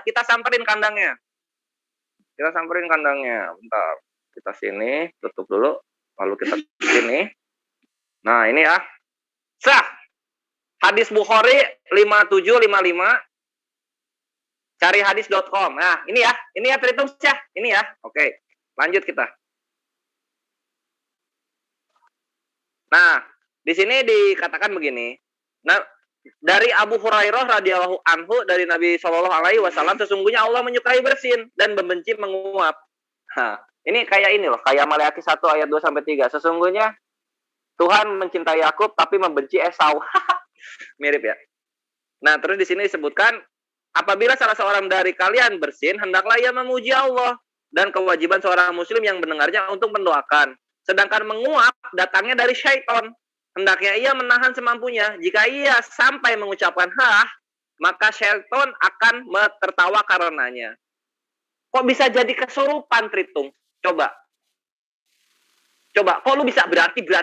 Dapat dari mana pengertiannya, Tritung? Sedangkan lu tidak membuka hadis-hadis yang membahas hal ini. Dapat dari mana, Tritung? Gua tanya. Fatimah Sedekah, Fadilah Hatun, Tritung Skadrun yang tadi ngomong, sama ya semua konco-konconya yang ada di dalam sana, dapat dari mana pengertian ini jadi kesurupan, gua tanya. Kecekek jakun lu. Nggak bisa lu jawab. Biar gua jelasin. Ini adalah keimanan yang sama sebenarnya. Tapi Tritung ini nggak tahu bagaimana nenek moyangnya mengimani sebuah bersin. Sebuah yawning atau menguap. Nah, sekarang kita lihat Tritung. Ini adalah keimanan yang kami miliki ya mengenai bersin. Lalu bagaimana keimanan Tritung soal menguap? Pahami Tritung. Gua jebret lu serius.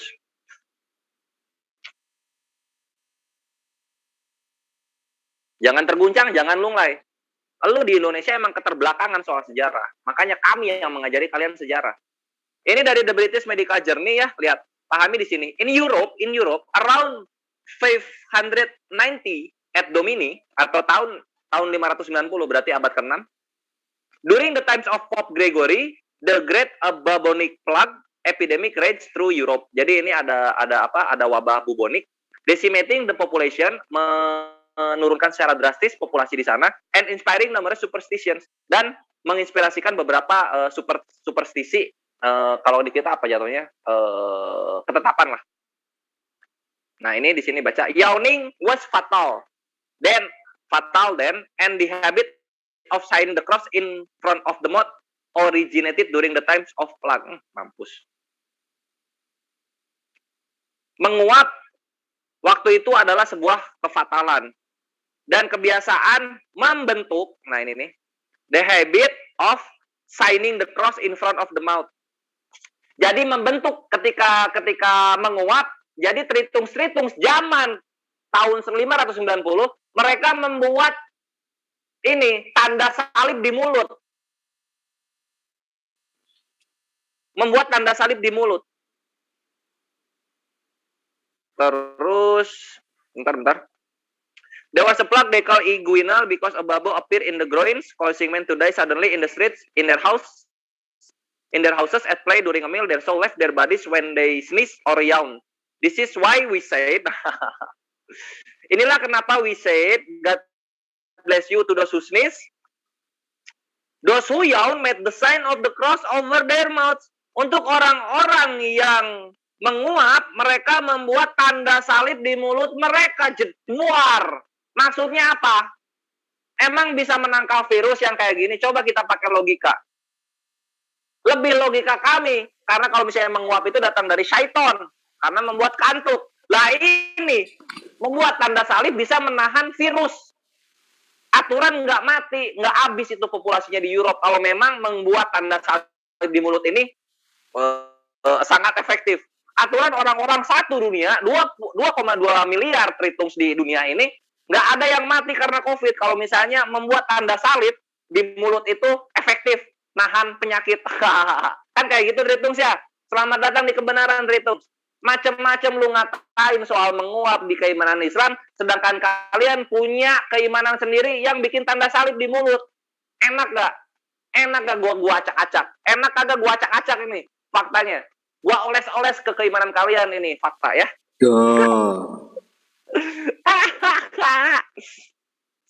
Jadi gitu lah. Ini nih kalau misalnya Ikhwan Filan nggak tahu, itu bisa dilihat di sini ya. Coba Kores, itu saya nanya, itu gimana tanda salib itu di mulutnya? Nah ini mau kayak gini, ini contohin. Bayangin muka orang-orang bule ini sedang menguap, terus kita bisa lihat itu di salah satu videonya Panic at the Disco di lagu I Sing Tragedies gitu-gitulah. Nah, ini kayak gini. Nah, gini loh. Nah, nih, lu plototin Tritungs nih tanda salib di mulut kalau lagi nguap. Lu plototin nih, lu makan nih fakta. Itu Ketawain Muslim. Padahal Tritungs punya keimanan yang kayak gini loh. Ih, kayak orang blow on itu Slayer kalau begitu. Menjijikan ya iyalah. Apa yang gak lebih blow on daripada Tritungs yang bikin tanda salib di waktu ketika nguap? Seakan-akan bisa nangkal penyakit.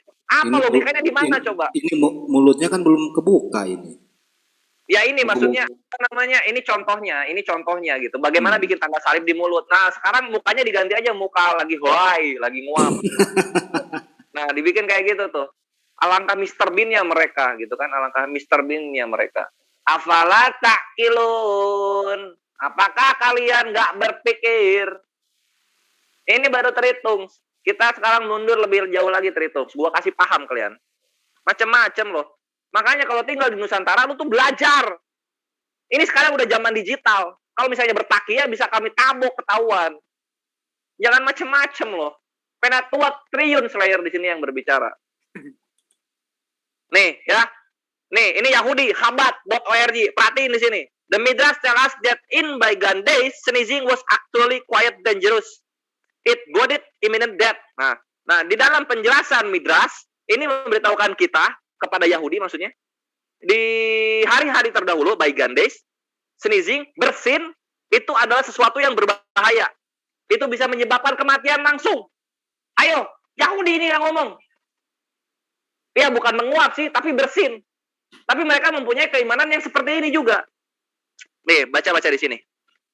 From the day that heaven and earth were created, no one was ever sick. Nah, dari penciptaan pertama langit dan bumi, tidak pernah ada orang yang sakit.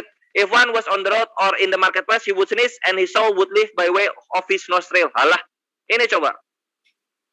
Lihat yang Yahudi punya. Dia akan bersin dan nyawanya akan meninggalkan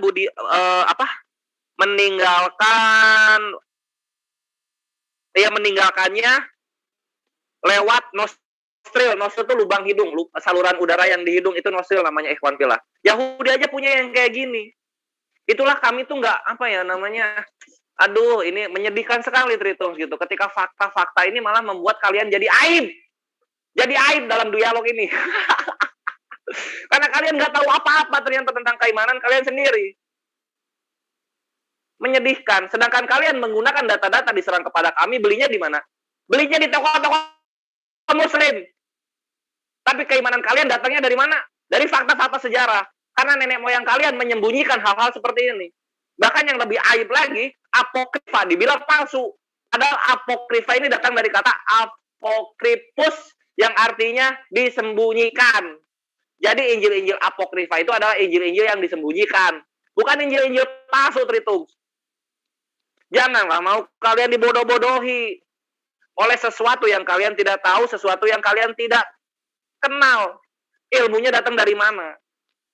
Karena ketika dikonfrontasi oleh Muslim, keimanan kalian, bagaimana keimanan kalian berjalan, maka kalian akan megap-megap. Tercekik kalian gak bisa menjelaskan datang dari mana keimanan kalian. Dan korban pertama yang akan merasakan itu adalah Rudy Yohanes. Dia berani-beraninya bahas soal nikah. Ini akan gua tanya habis-habisan datang dari mana, sampai dia nggak bisa jawab, gua yang menjelaskan. Tunggu itu, Tritungs. Dan kenapa ini bisa terjadi? Karena ini dosa waris kalian sendiri. Mencoba mengotak-ngatik, menginterpretasikan, mengasumsikan apa yang ada di dalam hadis kami tanpa keilmuan yang sepadan. Nafsir hadis kok pakai asumsi? Nafsir hadisnya pakai hadis.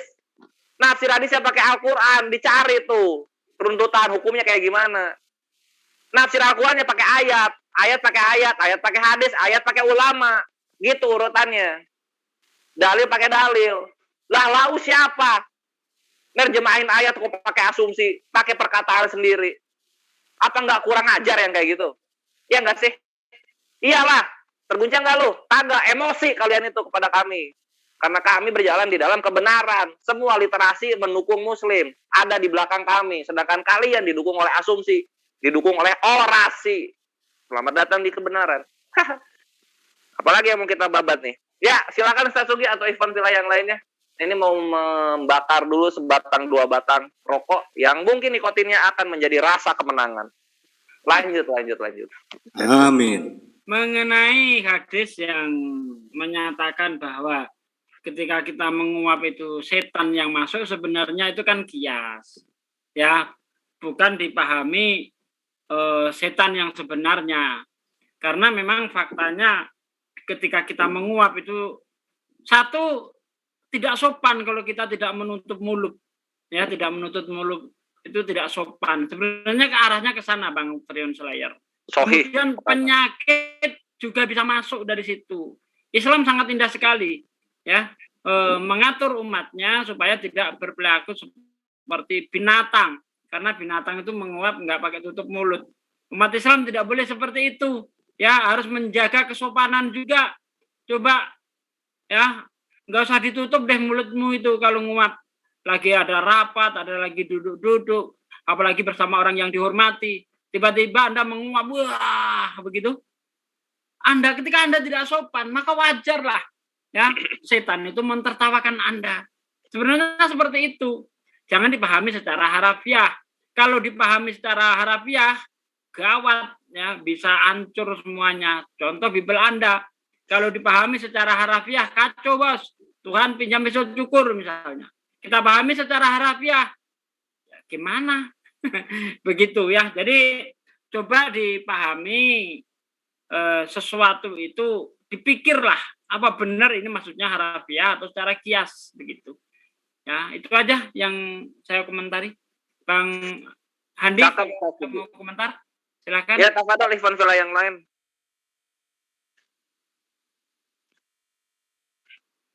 Gurunda. Udah maghrib kali di sana, Bang? Belum. Sedikit lagi. Ya, silakan. Lanjut, Bang Juma. Ya, jadi seperti yang saya gambarkan tadi ya, bahwa umat Islam itu memahami agamanya itu tidak membabi buta. Bukan karena mereka itu meninggalkan sebuah konsep yang rumit kemudian masuk ke dalam konsep yang mudah. Kita harus menyadari bahwa negara kita ini sebelum Islam itu masuk, kita memiliki moyang kita itu memiliki kepercayaan yang sangat simpel, sangat sederhana. Mereka menyembah kepada hal-hal yang bukan merupakan pencipta. Dan kemudian kaidah-kaidah prosesi-prosesi ibadahnya juga tidak ada yang mengikat. Hanya sesajen, ya, memberikan sesajen kepada pohon. Habis itu mereka mengakui bahwa mereka akan diselamatkan oleh para dewa-dewa. Nah, tiba-tiba Islam ini datang. Apakah mereka yang tadinya tidak ada aturan, tidak ada syariat, tidak ada rutinitas yang mengikat, rutin harus dilakukan setiap saat, ya, mereka masuk ke situ tanpa mengkaji, tanpa mempelajari? Oh, tidak. Jadi makanya Islam itu datang ke Nusantara ini bukannya membuat orang yang ada di Nusantara ini menjadi bebas di dalam kehidupannya, dalam arti kata yang tadinya penuh dengan aturan masuk ke dalam Islam yang bebas aturan. Tidak. Justru mereka yang tadinya tidak punya aturan, begitu Islam datang, mereka masuk ke dalam sebuah konsep yang syarat dengan aturan. Nah, aturan ini mereka akui, tidak diterima begitu saja. Mereka bukan orang yang didoktrin, mereka bukan orang yang didogma, ya, mereka tidak dijanjikan dengan kenikmatan-kenikmatan duniawi, tidak. Begitu Anda masuk Islam, Anda dikasih Indomie, Anda dibiayai beasiswa, keluarga Anda akan dilindungi oleh masjid. Tidak ada yang kayak begitu. Begitu Anda mengaku Allah itu adalah Tuhan Anda, sepenuh hati Anda mengakui, maka Anda dijamin masuk surga. Tidak seperti itu. Masuk Islam itu justru mengikat diri ke dalam sebuah aturan yang sangat-sangat syarat dengan penekanan terhadap kebebasan. Ad-dunya sijnul mu'minin wa jannatul kafirin. Itu yang perlu dipahami, artinya bahwa umat Islam itu ketika memeluk Islam, meyakini Islam, mereka sadar dengan sepenuhnya, mereka ikhlas, ridha, tunduk kepada aturan main Tuhan. Makanya disebut Islam itu orang-orang yang taat kepada aturan Tuhan itu yang begitu banyak itu disebut sebagai Muslim, orang yang berserah diri. Jadi ketika kemudian Anda yang tidak ngerti tentang Islam, tidak ngerti tentang tahara, tidak ngerti tentang najis, tidak ngerti tentang apapun yang berkaitan dengan hal yang sifatnya membersihkan jasmani dan rohani dalam Islam yang kami sebut syariat, menghujat, menghina dengan mudahnya. Sementara umat Islam yang moyang kita, yang adalah pejuang-pejuang kita yang tadinya awal mula masuk ke agama, menerima agama ini, mereka mengkajinya dengan sangat luar biasa. Mereka sampai sekolah ke Mekah, ke Arab, ke Mesir, kembali menjadi ulama di negara ini. Meninggalkan ajaran yang cuman komat kamit, ya, bakar sesajen, kemudian nyanyikan syair-syair, lagu-lagu, bermazmur mereka. Meninggalkan itu masuk ke dalam ajaran yang begitu ribet. Mulai dari bangun tidur sampai tidur kembali, diatur semua-semuanya. Agama yang betul-betul, ya, mengisapkan dunia akan dosa. Jadi tidak mudah itu Anda kemudian dengan mudahnya, dengan pongahnya Anda membahas satu unsur yang Anda jadikan sebagai tertawaan, ada mutlak sebuah kebenaran. Tidak. Berbeda dengan orang-orang yang sudah ada di dalam agama Islam, tetapi ingin kebebasan, tidak kuat sujud kepada Allah 5 kali sehari minimal, mereka meninggalkan Islam, lalu masuk ke dalam agama lain yang bebasnya. Tidak ada yang haram bagiku, semuanya halal bagiku, tapi aku tidak mau diperhamba oleh apapun. Dengan matinya Tuhan dalam rupa manusia, maka kita dibebaskan dari aturan-aturan dan dimerdekakan dari ikut penghambaan. Itu enak agama itu. Tapi kenyataannya sekarang Indonesia tidak pernah dijajah oleh tentara-tentara berpanji Islam, tetapi mereka bisa mayoritas. Sebaliknya, ya, Indonesia tidak pernah dijajah oleh agama Islam, tapi dijajah oleh non-Islam dengan membawa misi agama, tetapi mereka tetap minoritas. Kenapa? Karena ternyata untuk masuk memeluk agama Islam, kudu wajib filternya adalah akal. Untuk keluar dari ajaran agama Islam, bagi yang menggunakan akal itu adalah hal yang mustahil. Yang keluar dari agama Islam itu adalah orang-orang yang tidak menggunakan akal dan lebih cinta kepada kebebasan. Begitu. Contoh, begitu dia di Islam, dia berhijab. Ya toh, sesuai dengan ajaran-ajaran agama. Begitu dia murtad, tengok aja kayak mana penampilannya. Kan gitu. Yang tadinya hijab itu dianggap sebagai penjara bagi wanita, bukan kebebasan katanya. Ingin bebas, murtad dia. Sama seperti kucing juga tidak pakai hijab. Kan gitu. Lalu kemudian ada lagi, di Islam itu harus potong kulit. Kalau di agama luar kan nggak perlu. Nah, sehingga sama dengan kucing, anjing, ayam, mereka juga tidak ada yang disunat. Jadi kalau ada manusia ya yang sudah tahu bahwa kitab-kitab terdahulu sunat itu perjanjian kekal, kemudian mereka batalkan, nah tengoklah hidupnya. Berarti dia sama dengan, dalam segi kulup, potong kulup, dia sama dengan binatang. Karena sekali belum pernah menemukan ada anjing yang disunat. Belum pernah menemukan ada monyet yang disunat. Belum pernah menemukan binatang disunat. Ya, jadi itu sama itu. Mereka tidak menginginkan aturan main Tuhan, keluar dari Islam. Kalau masuk ke Islam, Anda harus siap tunduk. Nah, ketundukan Anda lah itu disebut sebagai Muslim. Jadi kalau orang yang sudah Islam, memahami hadits, memahami sanad, memahami matan, memahami perawi, dan seterusnya, Anda tidak bisa goyahkan hanya dengan cara seperti itu. Hanya dengan cara Anda memahami hadits, menertawakan isinya, tanpa ilmu. Gitu loh. Coba Anda pisahkan. Coba Anda sadari. Bedanya Anda dengan orang gila itu apa? Coba. Ini penting. Sederhana tapi penting. Membedakan orang gila dengan orang yang mengaku waras, menertawakan sesuatu yang tidak dia tahu. Orang gila, dia berbicara, merendahkan sesuatu, mengangkat sesuatu tanpa ilmu. Nah, orang yang mengaku waras, menertawakan sesuatu tanpa ilmu, ya sama, gila juga. Kan begitu. Contoh nih, kayak saya nih sekarang. Saya menertawakan bagaimana pola kehidupan orang di Riau misalnya. Wah, orang Riau itu begini. Orang Riau itu begini, dan seterusnya. Mereka begini, sambil terbahak-bahak saya. Ditanya, lu tahu dari mana tentang orang Riau? Setahu saya orang Riau itu penyantun, ramah, sopan, akhlaknya baik, tutur katanya indah.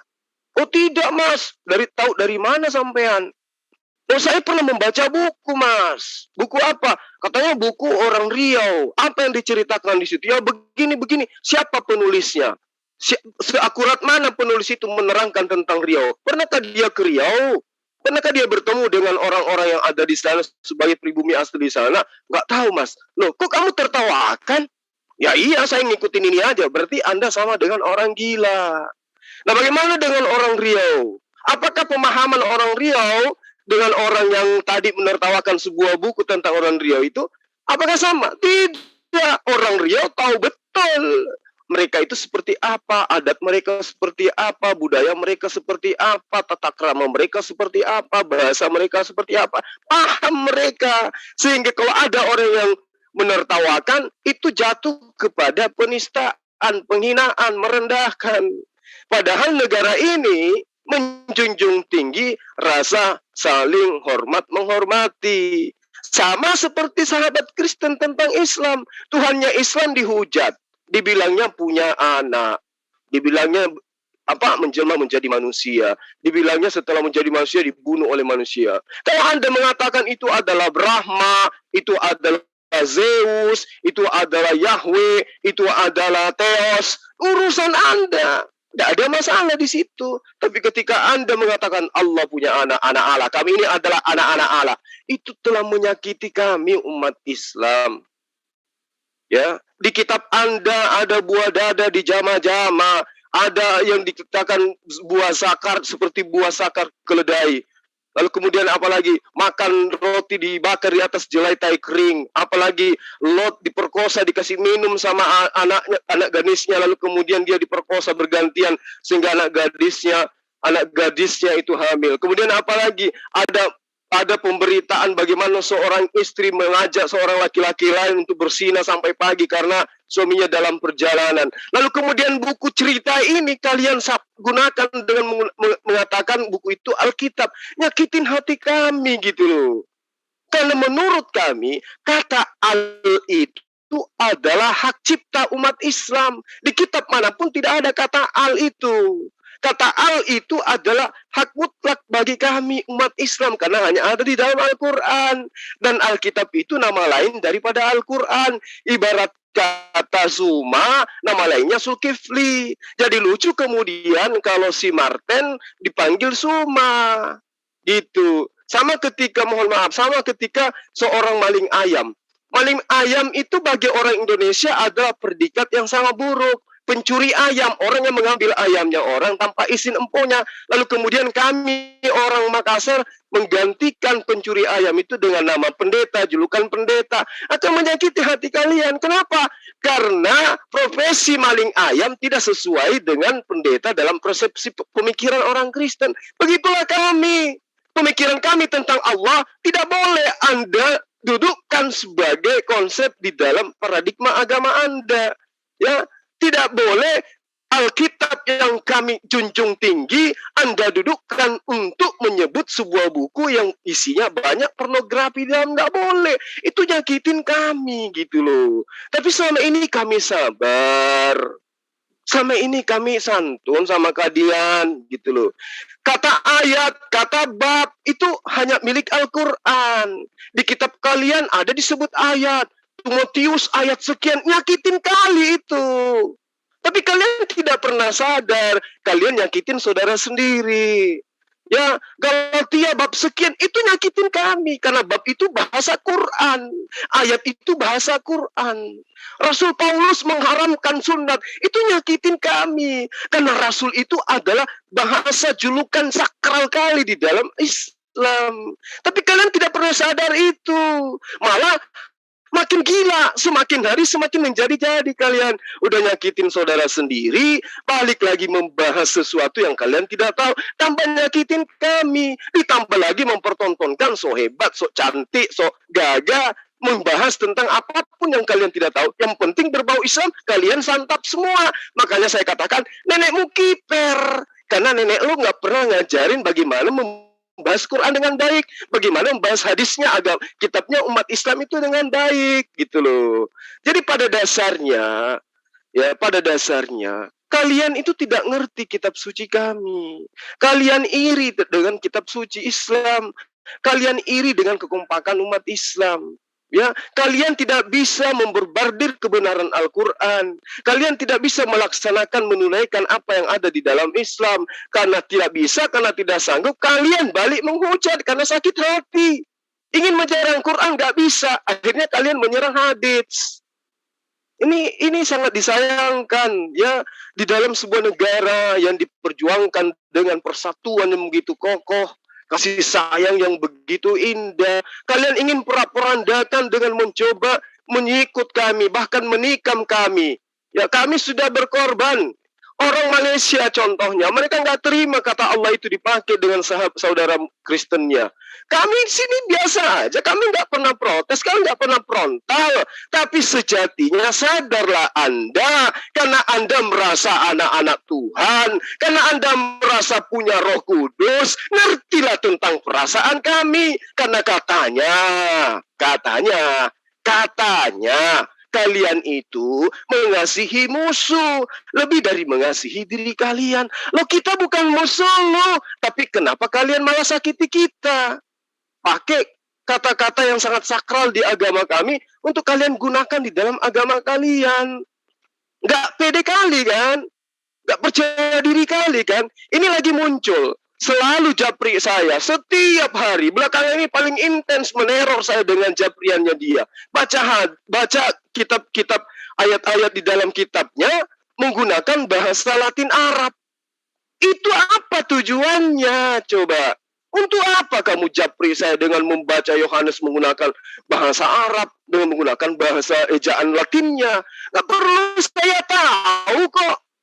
Saya ngerti adalah lebih baik kalau Anda lulusan S2 teologi katanya, mudah-mudahan Anda dengar, belajarlah bahasa Yunani, bikinlah sekolah, berantas buta aksara, bahasa original teks gospel. Nah itu, kalau perlu dana saya bantu. Ya, janganlah kamu japri-japri saya. Nggak perlu ngajarin saya bahasa Indonesia, kau terjemahkan ke dalam bahasa, kau translate ke dalam bahasa Arab, meski dengan menggunakan bahasa Indonesia yang aku bacakan. Itu nggak perlu, nggak penting bagi saya. Saya ini orang yang paham tentang kitab sendiri, bisa baca kitab sendiri, bisa mengkaji kitab sendiri sampai ke akar-akarnya, meski belum sampai pada level ulama, mubalik dan seterusnya. Tapi saya menjalankan amanah agama saya. Tuntutlah ilmu mulai dari taman kanak-kanak sampai kepada taman makam pahlawan. Itu dalam agama kami begitu. Ya, jadi sekali lagi ya sahabat-sahabat Kristen, kalau ingin membahas hadis, baiknya kita dialog. Jangan Anda sesama orang yang buta hadis membahasnya, lantas kemudian menertawakannya, karena itu bisa larinya kepada apa? Penghinaan, penistaan. Ya, seperti yang kita terangkan sekarang ini. Hadis apapun yang Anda tertawakan, kami bisa. Dan itu berdasar terhadap kaidah-kaidah ilmu hadis. Sementara Anda apa? Untuk membedakan saja antara pengutus dan yang diutus, Anda nggak bisa. Membedakan antara sendok dan garpu Anda susah. Kayak mana mau membahas hadis yang syarat dengan disiplin ilmu untuk bisa memahaminya. Ya, saya kira gitu ya, sahabat-sahabat Kristen, mudah-mudahan Anda bisa tersadarkan. Sekali lagi, terakhir dari saya. Semoga dengan kejadian yang seperti ini, cukuplah ini yang terakhir. Kedepannya, mari kita membangun dialog diskusi yang baik.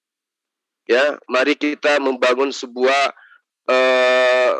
metode sebagai anak bangsa dalam hidup berkerukunan. Ternyata kita mampu menciptakan sebuah cara untuk bisa menyalurkan diskusi-diskusi lintas agama, perbandingan agama dengan cara elegan, dengan cara-cara yang baik. Bukan seperti anak kecil kekanak-kanakan seperti ini. Ya, saya kira begitu dari saya. Ketika ada kata-kata yang kurang berkenan, itu dari saya. Jika ada kebenarannya, itu semata-mata dari Allah Subhanahu wa Ta'ala dan juga pengajaran dari Rasulullah Muhammad Sallallahu Alaihi Wasallam. Demikian. Silakan. Oke, terima kasih guruku Akhi Zuma Zulkifli M. Abbas. Yang lainnya siapa yang ingin komentar? Masih ada Bang Handi Salebes nih, belum ada suaranya nih. Bang Handi. Ya, assalamualaikum. Waalaikumsalam warahmatullahi wabarakatuh. Bang Wan, mau ikut komentar Bang Wan? Baru masuk Pak. Ini topiknya tadi saya dengar ada masalah apa? Bersin dan ini ya apa? Menguap ya. Itu satu ya. Ya, betul ya, itu si Fatimah Sedekah sama si Fadilah itu mempermasalahkan hadis ya yang apa? Menguap itu apa nanti setan masuklah ketika kita menguap kalau tidak ditutup begitulah. Baik. kalau saya mungkin dari sisi ilmu pengetahuan aja ya. Gurunda saya izin nih, bukan untuk mengajarkan ya. Saya sharing aja. Jadi gini, saya mungkin boleh untuk mengutip dari buku ini aja ya, apa namanya, bahwa buku pintar sains dari dalam Al-Quran mengerti mukjizat ilmiah firman Allah. Karya Dr. Nadia Tahyarah ya, diriwayatkan dari Abi Hurairah radhiyallahu anhu bahwa Nabi Muhammad SAW pernah bersabda. Mungkin ini dari hadisnya dulu ya. Sesungguhnya Allah mencintai orang-orang yang bersin dan membenci orang yang menguap. Jika salah seorang dari kalian bersin dan mengucapkan Alhamdulillah, maka bagi Muslim yang mendengarkan patut membaca Yarhamukallah, semoga Allah merahmatimu. Adapun menguap, ia termasuk perbuatan setan. Jika salah seorang dari kalian menguap, hendaklah ia menutup mulutnya sebisa mungkin, karena jika salah seorang dari kalian menguap, setan akan mentertawakan. Ini hadis riwayat Bukhari ya. Memang menurut Al-Kitabi, cinta dan benci Allah Subhanahu wa Ta'ala di dalam hadis tersebut kembali kepada sebab keduanya ya. Bersin timbul dari keringanan tubuh, sebab terbukanya pori-pori dan perut yang tidak terlalu kenyang. Sementara menguap biasanya disebabkan kekenyangan karena terlalu banyak makan. Nah, di sini Nabi Muhammad SAW menjelaskan bagaimana seseorang mendoakan orang yang bersin dalam hadis yang diriwayatkan oleh Abu Hurairah ya. Rasulullah bersabda, jika salah seorang dari kalian bersin, hendaklah ia mengucapkan Alhamdulillah ya. Dan saudara atau temannya hendaknya mengucapkan Yarhamukallah. Dan jika ia telah membaca Yarhamukallah, maka yang bersin hendaknya mengucapkan Yahdikumullah wa yuslin balakum. Ya, semoga Allah memberikan petunjuk dan memperbaiki hatimu. Nah, di sini dari sisi ilmu pengetahuan, para ahli medis menjelaskan bahwa menguap itu merupakan bukti kebutuhan otak ya dan tubuh akan oksigen secara makanan. Kemudian tanda melemahnya sistem pernapasan dalam menyuplai oksigen yang dibutuhkan otak dan tubuh. Nah, inilah yang akan terjadi saat mengantuk, pingsan atau sebelum seorang meninggal. Jadi menguap berarti menghirup udara dalam-dalam melalui mulut. Jadi apabila mulut tetap terbuka saat menguap, jadi maka udara yang masuk ke dalam tubuh kita itu takutnya itu terkontaminasi dari berbagai jenis bakteri dan debu. Makanya hadis Nabi itu atau Nabi sendiri kan menganjurkan kalau kita menguap hendaklah kita itu menutup mulut kita. Jadi tujuannya tuh ya ini tadi untuk agar udara yang masuk itu tidak terkontaminasi debu atau bakteri. Jadi istilahnya seperti itu. Sedangkan bersin merupakan keluarnya udara dari paru-paru melalui hidung dan mulut. Udara itu keluar membawa debu, kotoran dan bakteri juga yang masuk dalam sistem pernapasan. Gitu, Tasugi. Jadi secara sains juga itu ada juga mengapa kita menguap harus menutup mulut. Jadi seperti itu. Jadi monggo dilanjut Tasugi. Dari saya sekian dulu. Jadi Oten ini ketawa-ketawa sama hal yang justru sehat ya secara hikmahnya. Mantap sekali ini Bang One Channel. Di-subscribe ya teman-temannya. One Channel official dari Sakuragi Muslim. Oh ya, terima kasih Sakuragi. Silakan dilanjut. Jadi segala sesuatunya itu ada manfaatnya kan? Tutup mulut, ya kan? Kalau dia menguap, itu enggak? Bagaimana kita, kenapa harus ada salah satunya tadi pipis ya, jongkok. Coba Bang Wan buka dan kesehatan itu. Silakan Bang Wan. Ya. Ada enggak di situ? Ada. Jadi ya kan? kenapa kita harus duduk pipis itu jongkok? Itu kan dalam ekonomi ya istilahnya itu jadi tidak ada yang tersisa di situ. Jadi dengan komposisi jongkok itu habis lah istilahnya habis tidak ada sisa. Begitu Bang Yan. Nah, kenapa tidak boleh ada sisa? Pertanyaannya kan itu. Air kencingnya itu tadi. sisa daripada air kencingnya itu tadi. Supaya tidak prostat. Ya, prostat. Tapi kan proses lama. Tapi kalau bisa jangan sering lah. Begitu. Nanti kapan-kapan lah mungkin saya akan mungkin bisa infokan masalah kenapa kita harus duduk gitu. Gitu Bang Yan. Oke. Memang menarik nih. Islam itu sebenarnya menarik. Ya, di dalam Al-Qur'an itu banyak sekali istilahnya informasi yang kita dapatkan dari sisi kesehatan, ilmu pengetahuan fisika, matematik dan lain sebagainya gitu. Banyak. Beda dengan Alkitab ya. Saya masih belum mendapat jawaban nih masalah gunung melompat-lompat itu di Alkitab itu gimana tuh ceritanya? Ya gunung dulunya kodok kalau di sana kali. Dari guru Najuma, Ustaz Sugi, semua guru-guru di sini mengatakan begini. Dari bangun sampai tidur lagi kita diatur. Makanya kalau pemerintah Indonesia dalam artian saat ini ada aturannya, kita ikutin aturan itu. Termasuk 156A, 156, 155A, termasuk undang-undang ITE dan sebagainya. Itu aturannya, kita ikutin aturan pemerintah. Bukan begitu, Slayer? Betul banget. Kalau nggak ada aturan ya hidup aja jadi inilah jadi binatang lah. Jangan jadi orang kalau nggak mau ada aturan gitu. Jadi binatang aja. Kan enak jadi binatang nggak diatur. Gitu. Bentar. Sekarang kita lanjut ya. Kita lanjut lagi. Lanjut. Jangan dikira habis sampai sini. Lu 4 jam ngata-ngatain hadis kami. Maka kami akan lebih lama lagi ngebabar apa yang harus kami babar dari apa yang kalian syubhat dan fitnahkan terhadap keimanan kami, Tritungs. Standby sana ya. Masih ada nih. Oke, kita buka sini, kita ke sini sekarang, putar dulu.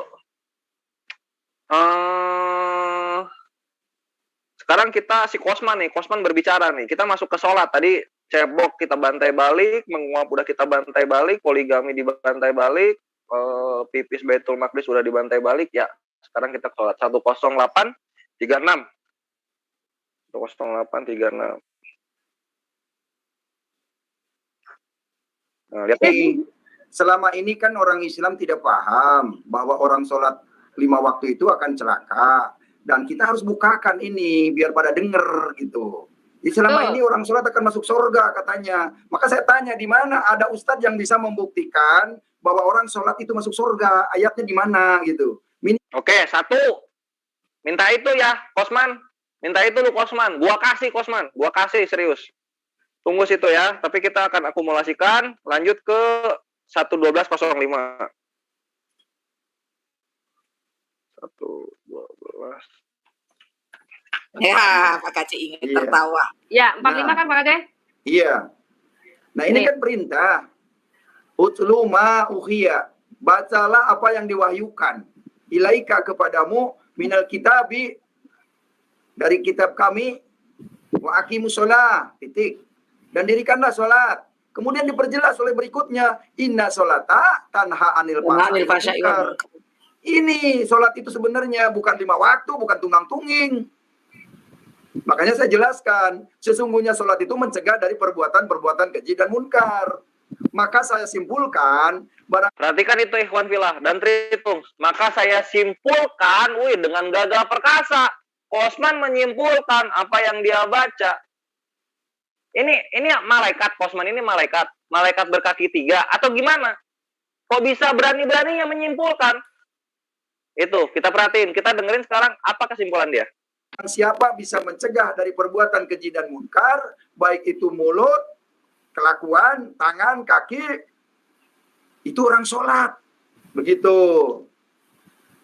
Itu penjelasannya. Sholat sebenarnya bukan tunggang-tunging. Kalau yang tunggang-tunging itu mah tiang agama. Oke, itu ya, jadi penjelasannya menjauhi yang batil dan mungkar gitu. Gitu katanya. Nah, kalau misalnya kita berbuat menjauhi yang batil dan mungkar, maka itu adalah sholat katanya. Begitu kata si Tritung Kosman ini. Satu ayat penjelasannya tuh bisa berjam-jam ini si Tritung satu ini. Si Badut ini bisa kayak gitu loh. Satu ayat bisa penjelasannya kemana-mana. Lah kita kan satu ayat ngejelasin pakai ayat yang lain. Efektif, jelas, singkat, kelar. Dia nggak begitu. Inilah perbedaan agama dalil dan agama orasi. Lanjut lagi. Itu tadi poin kedua. Sekarang poin ketiga itu ada dari Tritung Skadrun yang lainnya. Cuma namanya nggak kelihatan di sini. Itu di 13333.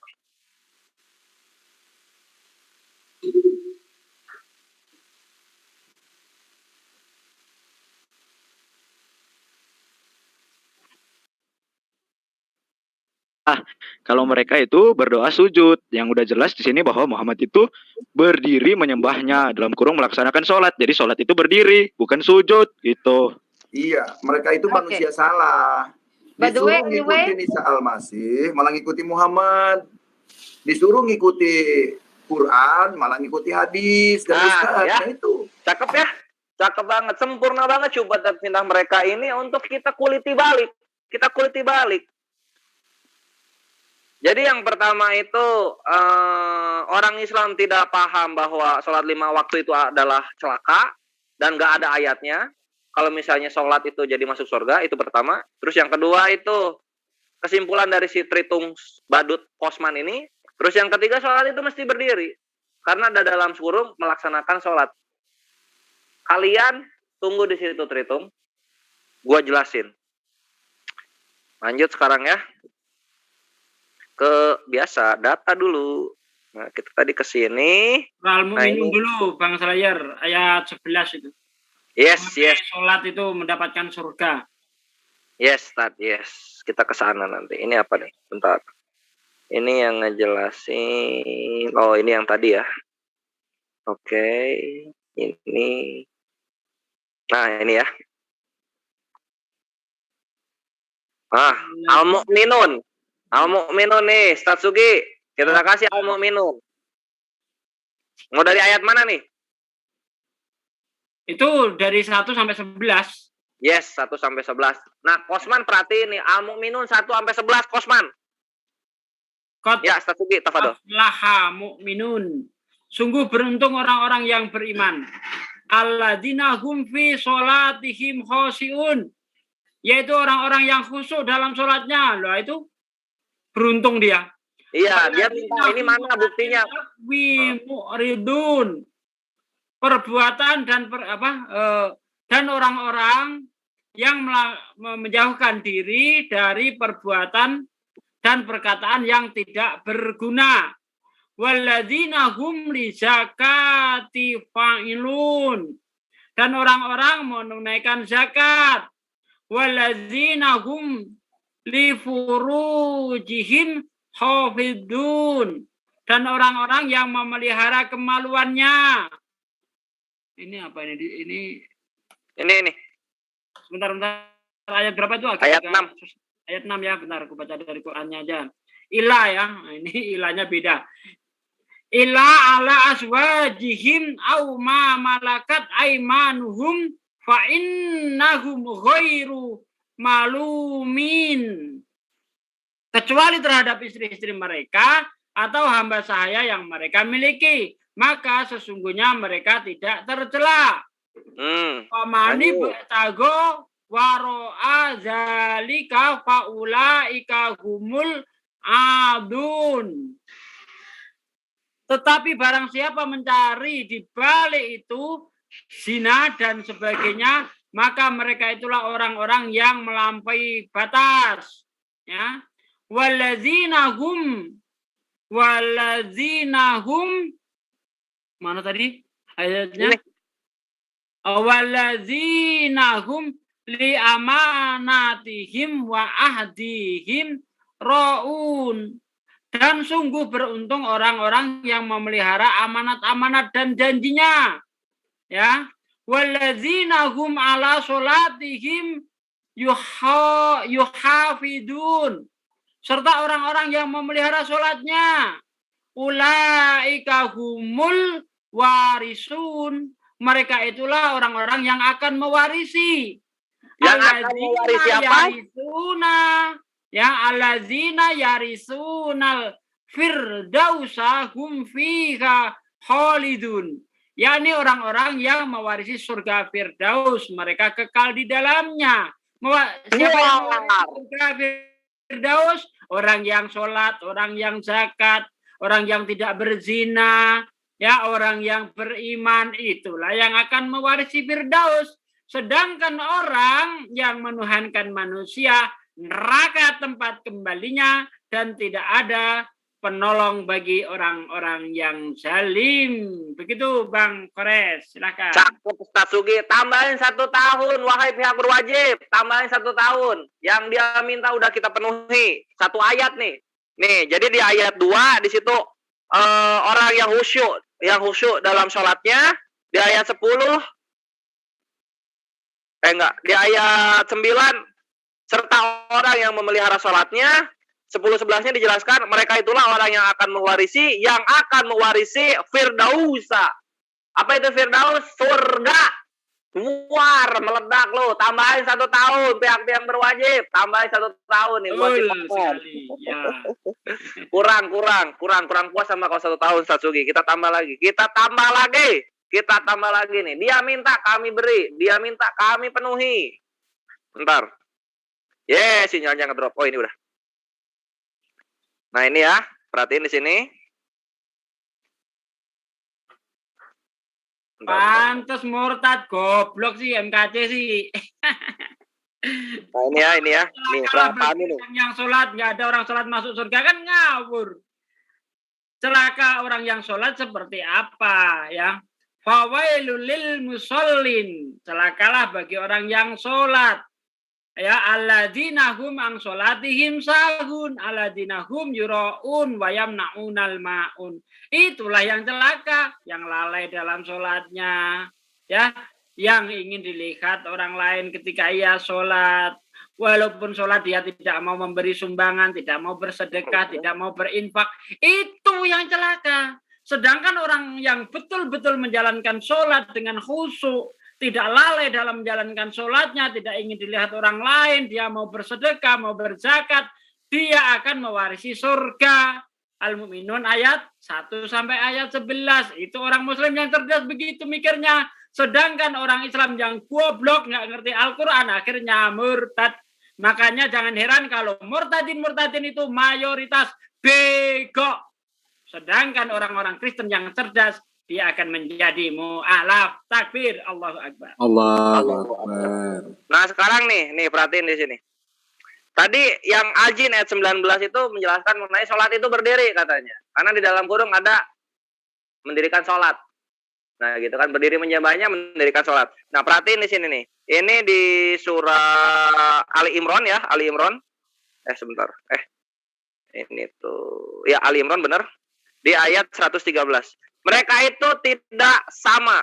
Di antara ahli kitab ada golongan yang jujur, mereka membaca ayat-ayat Allah pada malam hari, dan mereka juga bersujud dalam kurung sholat. Notiar itu tritung sadrun satu lagi itu. Yang bilang berdiri dunia akhirat MKT akhirnya. Ganda sujud itu sholat. Tambahin 1 tahun lagi, timpain ke si kata di situ aja mendirikan sholat, bukan berdiri. Mendirikan berarti mendirikan bangunan. Masih berdiri. Meninggal. Aduh, Kosman lu udah lu bawa akar lu dibui. Iya, cacat dunia akhirat dia. Al-Mu'minun. Aduh, Masya Allah. Jadi gini, mungkin tambahan sedikit, bukan apa tambahannya, kita pengetahuan aja. Ada salah satu beberapa tempat bahwa Kosman ini menyerahkan diri, katanya menyerahkan diri, bukan ditangkap. Pas lihat tadi pagi, kok di pematang sawah ya, jalanan sawah gitu. Berarti dia bersembunyi.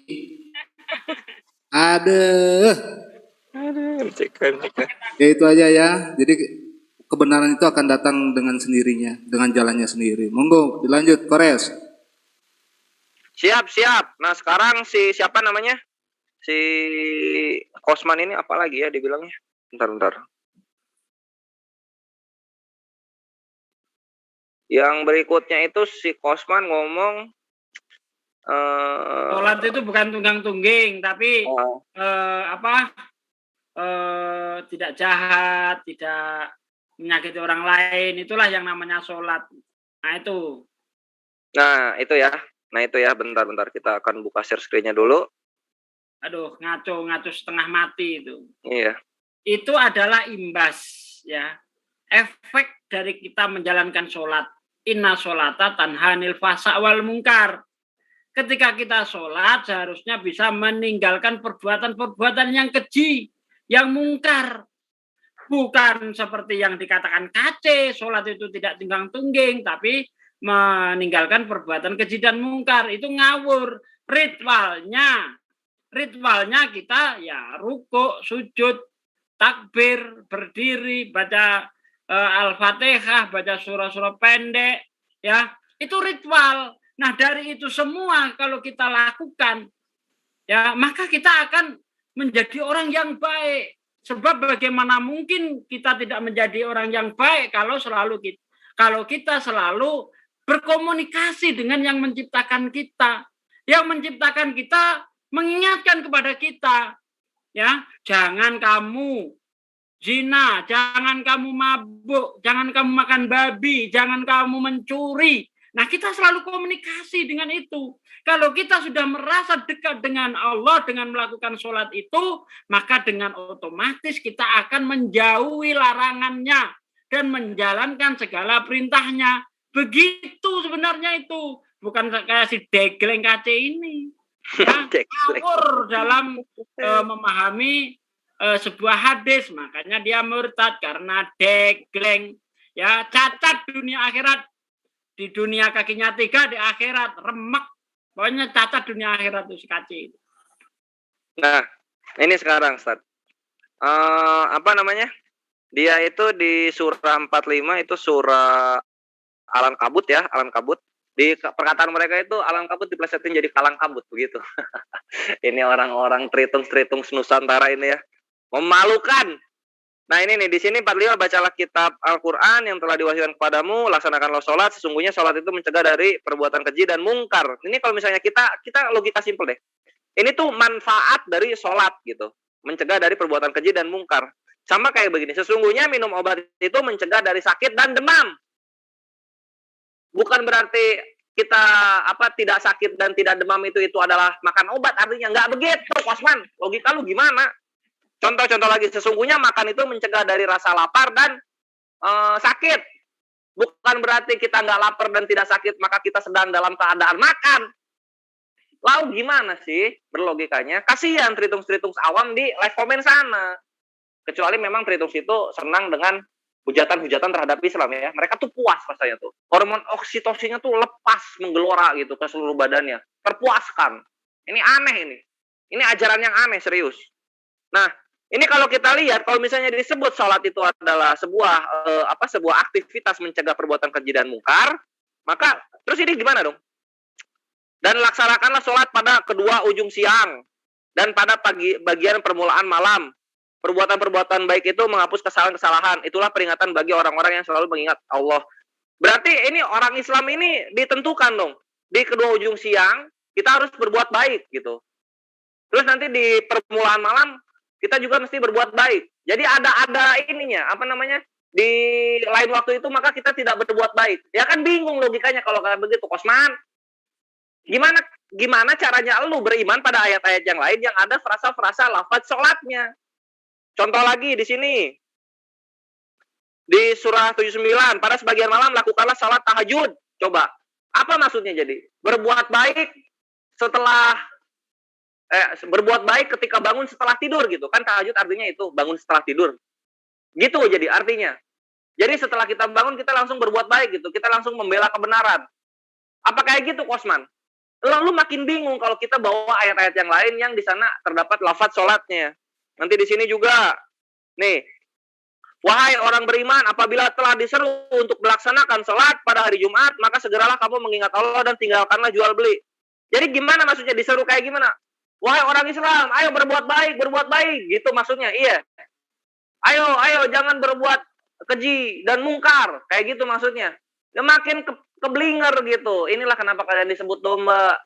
Paham nggak? Kalian ini kenapa disebut domba? Kebingungan kalian itu. Kalian butuh gembala. Siapa gembala kalian? Kalau kata Yesus yaitu bangsa Yahudi. Sonolah, sembah semua bangsa Yahudi. Karena Yesus hanya salah satu dari bangsa Yahudi. Yesus itu orang, bukan bangsa. Nah, Tuhan kalian banyak. Satu bangsa tuh. Satu Israel itu Tuhan kalian semua. Aha. Lanjut lagi. Nah, ini ya, ini pahami nih. Tadi Tritung Skadron yang ngomong bahwa sholat itu berdiri. Wahai orang-orang yang beriman, rukuklah dan sujudlah dan sembahlah Tuhanmu dan berbuat kebaikan agar kamu beruntung. Di sini ada ruku dan sujud. Pahami ya? Terus nanti itu ada di surah apa tuh tadi ya? Bentar. Lanjutannya ntar itu yang itu. Kalau misalnya kayak begitu, lu akan kebingungan ketika di sini ya, Tritung lihat pahami. Sembahyang. Nah, ini di Kejadian 22 ayat 5, kata Abraham kepada kedua bujangnya itu, tinggalkanlah kamu di sini dengan keledai ini, aku beserta anak ini akan pergi ke sana, kami akan sembahyang. Sesudah itu kami kembali kepadamu. Sembahyang loh. Abraham pun sembahyang. Atau yang dalam Aramaiknya selota, atau yang dalam Arabiknya sholat, atau yang dalam Hebrunya tefillah. Lah kalian Tritung ngapain? Kalian ngadep proyektor itu ngapain? Siapa yang suruh? Siapa yang suruh kalian ngadep proyektor? Kalau nggak proyektor ya palang salib. Kalau nggak palang salib ya patung. Suruh siapa menghadap ke sana? Suruh siapa beribadah ke sana?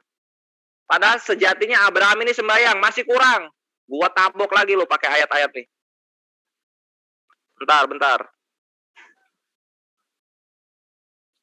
Nah ini ya. Nah, orang-orang Farisi itu berkata pula kepada Yesus, murid-murid Yohanes sering berpuasa dan sembahyang. Demikian juga murid-murid orang Farisi. Tetapi murid-muridmu malah makan dan minum ketika yang lainnya sembahyang. Sembahyang ini udah biasa terjadi. Kurang. Gua kasih langsung nih muridnya Yesus.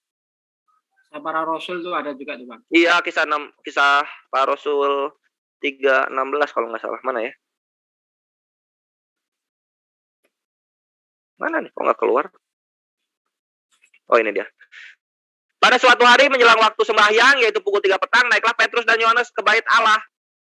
Apa ini maksudnya mencegah perbuatan keji dan mungkar pukul 3 pagi? Emang ada kejahatan apa yang mesti dihindari pukul 3 pagi di zaman-zamannya Yahudi, di zaman-zamannya tahun 1 di sana. Di zaman-zamannya abad 1 di sana. Oh, lo makin sekakmat, makin kecekek jakun lu Kosman. Udah Pak. Para bapak-bapak yang terhormat, yang terkasihi para pihak berwajib, tambahin lagi 1 tahun tuh si Kosman. Tambahin 1 tahun tuh. Udah ngarang kemana-mana dia. Maka saya simpulkan, lalu siapa? Tuhan bukan, Nabi bukan. Kalau manusia bukan juga. Mudah-mudahan dakwaannya primernya ya undang-undang ITE. Enggak 5 tahun Pak Kores. Bisa 12 tahun tuh. Aduh. Ini ada salah satu pastorwati Sarah ya, pastorwati Sarah. Ya. Ini petisi apa hubungannya dengan PBNU? Apa hubungannya dengan MUI? Dibubarkan yang salah siapa? Yang dibubarkan siapa? Coba. Petisi. Ini kita omongin saat ini, Pres, supaya tahu apa ini petisi ini. Buat apa? Yang salah satu orang. Ini ngikut-ngikut. Kayak kita ada yang maling, kita pergi petisi, bubarkan pos ronda gitu. Coba, apa hubungannya? Pos rondanya bukan pos ronda yang dimaling, pos ronda yang lain gitu. Kan gak ada hubungannya. Ini petisi ini, aduh buat apa sebenarnya? Nah ini kadang-kadang tidak pernah berpikir logik gitu. Kayak tadi si Fatimah Sakdia.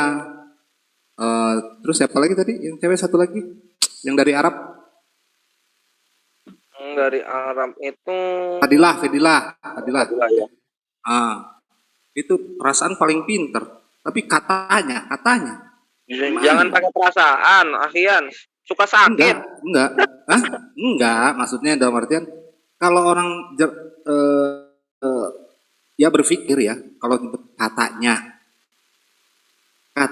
itu kan katanya itu bisa iya, bisa enggak, jauh tuh. Itu Kores. Ya. Lanjut, oke. Ya kita lanjut ya. Okay. Kita lanjut nih. Apa nih? Oh iya, ya ini mah apa ya? Orang aneh nantilah. Ntar juga kekarungin sendiri. Nggak ada hubungannya coba. Ya, MUI sama PBNU itu hanya mengecam, bukan pelapor.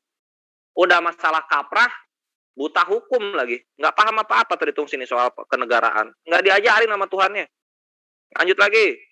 Nah ini ya, Terus tadi si KC itu mesti kita disuruh ngikutin Yesus. Ini malah ngikutin Nabi Muhammad katanya.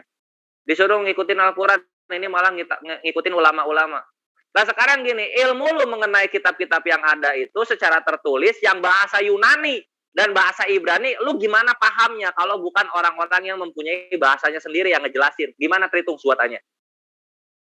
Sedangkan dalam Islam itu ketika ilmu disampaikan dia bertatap muka. Lah lau kagak. Lu membaca, lu menafsirkan sendiri. Inilah yang terjadi sehingga denom lu ada 55.000. 55.000. Jarum super 2 itu. 55.000 denom. Kenapa ya? Karena kelakuan kalian yang main tafsir sendiri gitu. Ayat yang ada ditafsir dengan asumsi sendiri, dengan perkataan sendiri. Tidak datang bersanad. Nah kita kalau dicek ini datang dari siapa? Dari ulama ini datang dari siapa? Dari ulama ini datang dari siapa? Dari ulama ini, sehingga tersambung kepada Rasulullah Shallallahu Alaihi Wasallam. Inilah yang menguatkan kami gitu. Sanad, ilmu sanad ini adalah satu-satunya yang menjaga kebenaran. Satu rantai kesaksian yang tidak terputus dari Nabi Adam alaihissalam kepada Rasulullah Shallallahu Alaihi Wasallam, lalu kepada sahabat, kepada tabiin, tabiut tabiin, lalu kepada ulama hadits, lalu kepada ulama qiraah, lalu hingga sampai kepada kita. Ini namanya ilmu Tritungs. Yahudi pun punya yang seperti ini. Itu ada, kalau kita hadits, kalau mereka pirkeafo namanya. Yang dimana yang disampaikan adalah misnah. Apa itu misnah? Misnah adalah hadisnya Musa. Emang di Torah diajarin cara nyembelih? Gua tanya, diajarin nggak cara nyembelih yang koser kayak gimana? Di Islam juga ada, bagaimana cara menyembelih yang halal. Dan apa cara penyembelihan yang tidak halal. Nah, di Yahudi pun ada. Kalian doang yang nggak punya, yang kekurangan ilmu tuh kalian doang. Gitu, Tritungs. Lanjut lagi. Dibebaskan, Bang. Dibebaskan apa? Ngarang banget dibebaskan. Dibebaskan. Orang itu ya apa? Dari Yahudi untuk Yahudi, ini Tritungs yang apa datang dari Yunani kok sok-sok ngatur orang Yahudi punya acara. Aneh banget Tritungs ini. Apalagi yang di Nusantara coba. Apa hubungannya sama Torah kalian ini? Jangan sok penting sama Torah. Lanjut ya. Terus kemudian ada lagi, oh ya, tadi terus begini Tritungs, kita kasih paham mereka ini. Dan orang-orang yang beriman serta mengerjakan kebajikan, kami tidak membebani seorang melainkan menurut kesanggupannya. Mereka lah itu penghuni surga, mereka kekal di dalamnya. Perhatikan orang-orang yang nanti diberikan kekekalan di dalam surga. Kami tidak akan mendapat petunjuk sekiranya Allah tidak menunjukkan kami. Allah menunjukkan kami. Bagaimana caranya? Dengan cara, perhatikan di sini. Dengan cara Al-A'raf 158.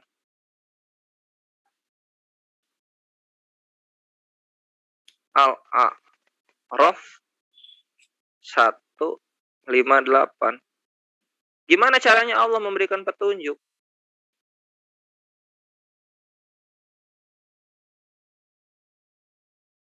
Katakanlah, hai manusia, sesungguhnya aku adalah utusan Allah kepadamu semua, yaitu Allah yang mempunyai kerajaan langit dan bumi. Tidak ada Tuhan yang berhak disembah selain Dia, yang menghidupkan dan mematikan.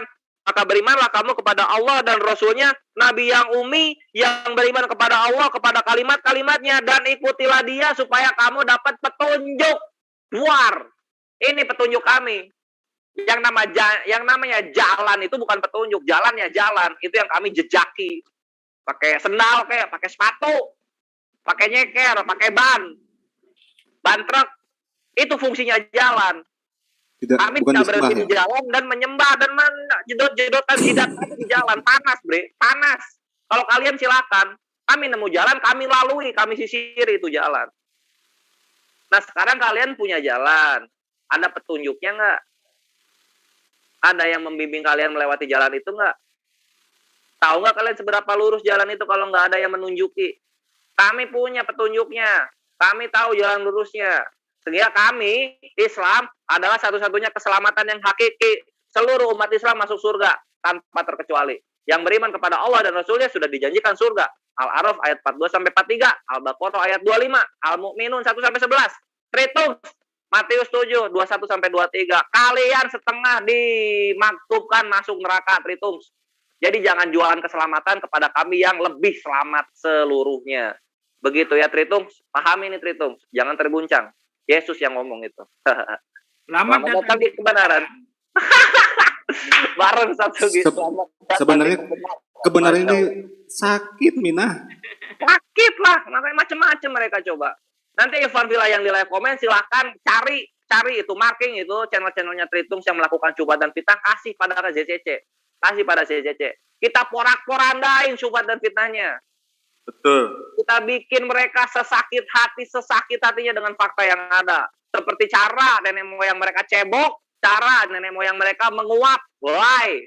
Yang bikin tanda salib di mulut apa coba itu? Tanda salib di mulut. Lah itu bahasa apa? Lah itu bahasa Turki. Bahasa Turki. Apalagi tadi yang belum kena bantai ya, si Kosman sama Tritungs Kadrun di sana udah megap. Nah ini sekarang yang terakhir Irfan Villa, alhamdulillah kita sudah menuju syubhat yang terakhir, pengkelompokan syubhat yang terakhir dari kontennya si Fatimah Sedekah ini, yaitu ada di sebentar, ada di 13912 ini mengenai hadis wudu ya, kita lihat di sini ya.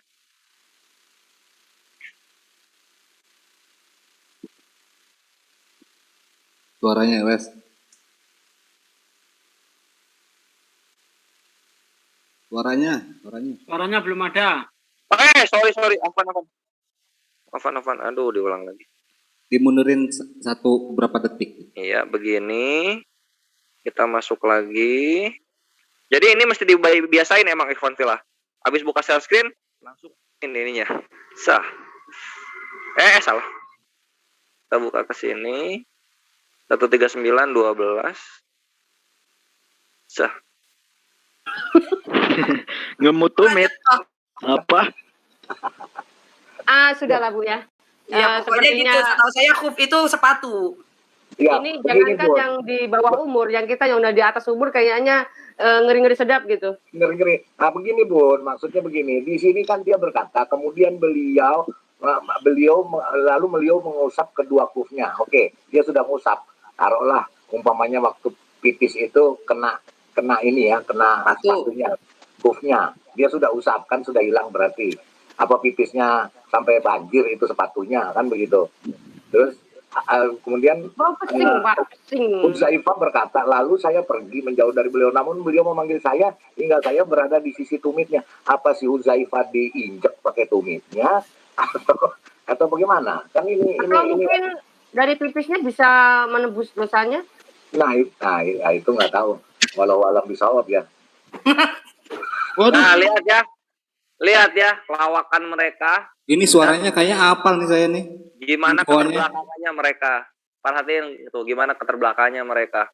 Pipisnya bisa menghapus dosa, terus menanyakan sesuatu yang yang namanya yang ini yang enggak apa ya? Bukan caranya manusia berpikir begitu. Apakah banjir gitu kan kufnya oleh pipisnya gitu. Padahal kalau misalnya gue sekali lagi mengulang, lu kalau misalnya baca hadis, tafsirkan dengan hadis lagi gitu.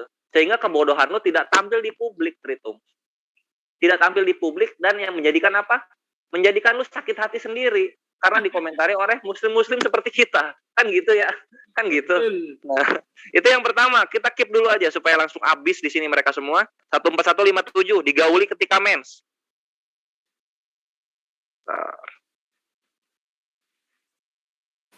Nah, yang menggauli itu. Iya, menggauli. Nah, kemudian beliau menggaulinya. Berarti posisi istrinya sedang haid tapi tetap digauli gitu ya. Iya. Bunda. Jadi saut bersautan gitu kan. Sangat bersukaria roh-rohnya mereka ini. Berarti ini ketika masih mens digauli gitu ya. Iya gitu kan. Langsung cuap-cuap semua mereka. Langsung mengembik, iya gitu katanya. Seakan-akan Yesus mempunyai larangan bahwa wanita yang mens itu nggak boleh disetubuhi, seakan-akan begitu. Padahal Yesus ini membebaskan segala bentuk hubungan seks. Membebaskan, nggak ada larangannya kayak gimana. Nggak ada tata cara yang membedakan antara persetubuhan haram dan persetubuhan halal dari Yesus sendiri. Nanti kita akan babar lebih jauh, Tritung. Stay tune di sana. Lanjut lagi kita. 14642. Ada. Lanjut. Iya, habis mereka serius, habis mereka. Nah ini ya. Kita nggak boleh ngadep ke kiblat.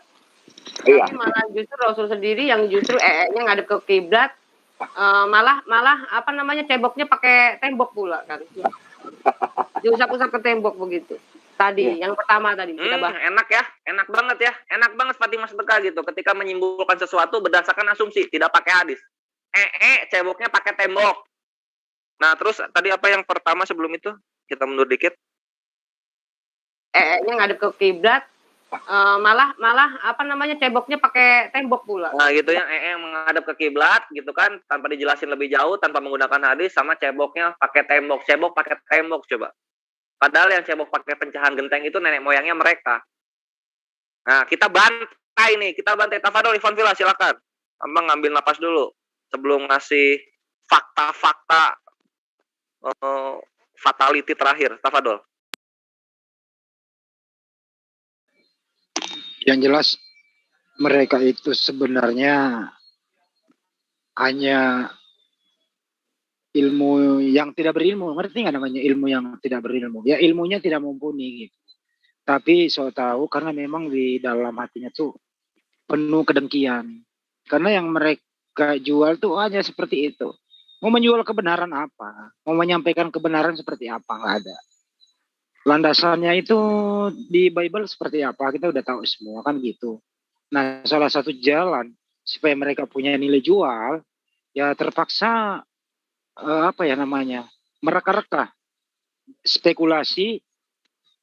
Kalau laku ya dia merasa sukses, kalau enggak ya yang penting kan bunyi gitu. Nah, yang jadi masalah adalah kalau mereka tuh bersentuhan dengan hukum seperti si KC ini gitu. Karena apa sih yang mereka mau jual, apa sih yang mereka mau beritahukan kepada sesamanya, nggak ada. Karena udah bosan nih tiap hari ajaran kasih. Tapi di balik itu semua apa? Nggak ada kasih lagi. Karena udah terdoktrin bahwa dari kecil tuh ya membenci selain itu karena di dalam Bible-nya sendiri kan apabila orang datang ke rumahmu tidak membawa ajaran ini kan jangan kau terima dia, tutup pintumu dan jangan kau memberi salam kepada mereka gitu. Jadi ajarannya tertutup, eksklusif, terus sok tahu tentang kitab orang lain. Akhirnya apa? Ya blunder. Nah di dalam blunder ini setelah tersentuh sama hukum, mereka mengatakan kalian semua ini main lapor. Kalau debat main lapor. Ya begitu ya rasa baper, minta perhatian, bikin petisi, sesuatu, kumpulin dana untuk membantu, merasa disolimi karena minoritas. Ya itu dia alasan klasik. Mayoritas nggak pernah dihukum, dilaporin. Ya lu lapor dong, ada bukti kagak gitu loh. Hukum di negara ini kan tidak memandang siapapun. Yang penting lu ada mencukupi 2 alat bukti, ya kelar urusan. Nggak memandang agama lu siapa di belakang lu. Nggak ada itu. Hukum di Indonesia kayak gitu. Yang jelas saya Handis Lebes mengatakan bahwa di luar sana tolong berhentilah hal kayak gini. Lebih baik pelajari Bible-mu, desak lembaga Alkitab Indonesia, hilangkan kata-kata di dalamnya yang meminjam dari Al-Quran, punya jati diri, ya perbaiki diri, itu aja sih sebenarnya kalau menurut saya. Bijaknya ya dari Handis Lebes sore ini baru saya datang nih melaksanakan tugas. Terima kasih.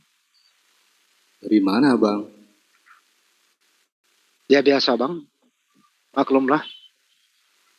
Oh siap. Silakan Pak Sugi. Pak Sugi.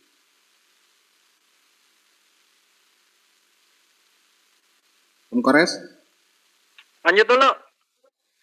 Tutup aja udah panjang nih. Ya tutup aja. Dua lagi.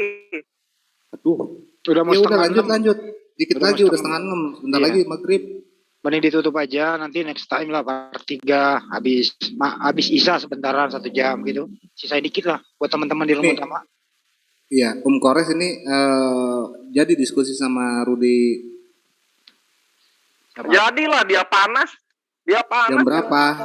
Jam berapa?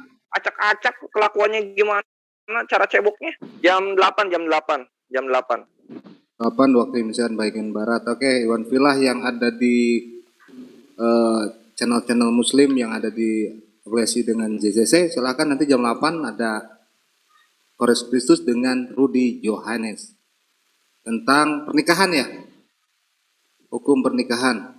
Betul? Betul. Oke, ditutup Tapi Bang Andi. kalau ketemu sama Rudi Yohanes nggak usah ngomong ada Andi Slebes karena pasti mereka agak gemeter sih denger nama aku. Kenapa tuh orangnya? Oke, makasih Ikhwan Pila. Saya tutup ya, Mas Layar. Iya, Tafadol. Iya, kalau enggak dikit aja ya, kita bantai sekarang. Tadi apa namanya? Pertama itu tadi sujud udah kena bantai, terus sekarang kita lanjut ke ini, ke apa namanya? Sebentar. Mana tadi datanya? Oh iya ini ya. Soal wanita haid gitu, wanita haid supaya paham Tritungs ini. Supaya paham. Lo enak Tritungs. Apa namanya? Kawan gue itu mudah dalam memaafkan gitu. Tapi Triungs Layar ini sadis loh. Asyura ayat 40, Al-Hajjah 39 itu sangat dipraktekkan. Jadi kalau ada yang menzolimi apa yang kami imani, lu akan habisnya Tritungs. Nah ini perhatiin di sini. Ini kan hadis yang lu bawa ya, dari hadis ID. Nah, hadis Sunan Abu Daud nomor 1852, kitab nikah. Apabila hendak menggauli istrinya yang sedang haid, beliau memerintahkan agar memakai kain, kemudian beliau menggaulinya. Jadi menggaulinya di sini, lu bilang itu adalah menggauli persetubuhan badan. Pahami, Tritungs. Gua bilang juga, buka ayat-ayat yang lain, buka hadis-hadis yang lain, maka lu akan menemukan Tritungs kebenarannya bagaimana. Nah, ini di hadis Sunan An-Nasai nomor 285. Nah, ini ya. Dari budaya menurut Al-Laits, ia adalah budak Maimunah yang fasih. Dari Maimunah dia berkata, Rasulullah Shallallahu Alaihi Wasallam mempergauli salah satu istrinya yang sedang haid apabila memakai kain yang sampai ke tengah kedua pahanya dan kedua lututnya. Di dalam hadis Al-Laits dikatakan sebagai penghalang. Jadi pergaulan di sini adalah bukan dengan persetubuhan. Masih nggak percaya Tritungs? Gua beri. Sebenarnya itu. Yes, ini bercumbu apa ya? Cuddling lah kalau bahasa bahasa Inggrisnya tuh cuddling. Nah, ini pahami di sini. Nih. Bentar. Nih ini ya. Rasul ini di hadis Sunan Abu Daud nomor 225. Nih. Mana tadi? Nah, ini. Rasulullah Shallallahu Alaihi Wasallam bersabda, pergaulilah mereka di rumah. Bentar. Jangan dari sini, nanti Tritungsnya bertakia Korintus lagi. Dari Sabit Al-Bunani, dari Anas ibn Malik, bahwasanya orang-orang Yahudi apabila istri mereka datang haid, maka mereka mengusirnya dari rumah. Mereka tidak makan, tidak minum, dan tidak berkumpul dengannya di rumah. Lalu Rasulullah SAW ditanya tentang hal tersebut. Maka Allah Subhanahu wa Ta'ala menurunkan ayat yang artinya, dan mereka bertanya kepadamu tentang haid. Katakanlah, haid itu adalah kotoran. Oleh sebab itu hendaklah kamu menjauhkan diri dari wanita di waktu haid sampai akhir ayat. Itu di surah Al-Baqarah ayat 222. Rasulullah Shallallahu Alaihi Wasallam bersabda, pergaulilah mereka di rumah dan lakukanlah segala sesuatu selain bersetubuh. War Fatimah lu nyusul Kosman Fatimah. Nyusul Kosman lu sama Tritungs konco-konco lu di dalam channel lu itu. Nyusul sana ke Kosman. Selain bersetubuh, berarti ini apa artinya? Cuddling. Bukan make love. Paham ya? Iya. Jadi tidak ada perkawinan di dalamnya gitu, di mana kelamin bertemu kelamin itu nggak sampai ke sana karena sedang haid. Inilah dijelaskan oleh Allah Azza wa Jalla ketika Yahudi sangat keras ketika ada wanita mens itu kayak gimana, dalam Islam itu dipermudah. Boleh menyentuh, boleh cuddling gitu, tapi tidak ada persetubuhan. Selamat datang di kebenaran Tritung. Takia Korintus lu gua bongkar. Jangan sakit hati yang ngasih syubhat. Ya nggak sih? Lanjut lagi sekarang. Nah, kita sekarang ke Biblos nih. Nih ya, lu lihat nih. Nih, ini adalah hukum-hukum, ini kejadian Imamat 15 gua singkat aja. Ini adalah hukum ketika cewek mesti gimana ketika haid gitu kan. Dijauhin rumahnya, terus nanti mesti ngasih domba gitu. Tiap bulan cewek ngasih domba untuk pensuciannya dia. Kalau lu adalah taat Torah ya ini lu jalanin aja. Jangan bertakia. Udah dibatalin. Yang batalin Saul Tarsus. Yesus mah menggenapi. Malah bikin lebih sempurna lagi gitu ininya. Nah terus ini juga ya. Bila seorang laki-laki tidur dengan seorang perempuan, ini Imamat 20 ayat 18. Bila seorang laki-laki tidur dengan seorang perempuan yang bercemar kain, jadi ia menyingkap aurat perempuan itu dan membuka tutup lelerannya, sedang perempuan itu membiarkan tutup leleran darahnya itu disingkapkan, keduanya harus dilenyapkan dari tengah-tengah, Bang. Waduh, mati. Bunuh. Dihukum mati. Bunuh. Ini jelas ya. Kores kita nggak tafsirkan kan? Iya. Oke. Dihukum mati. Yang 20 ayat 18.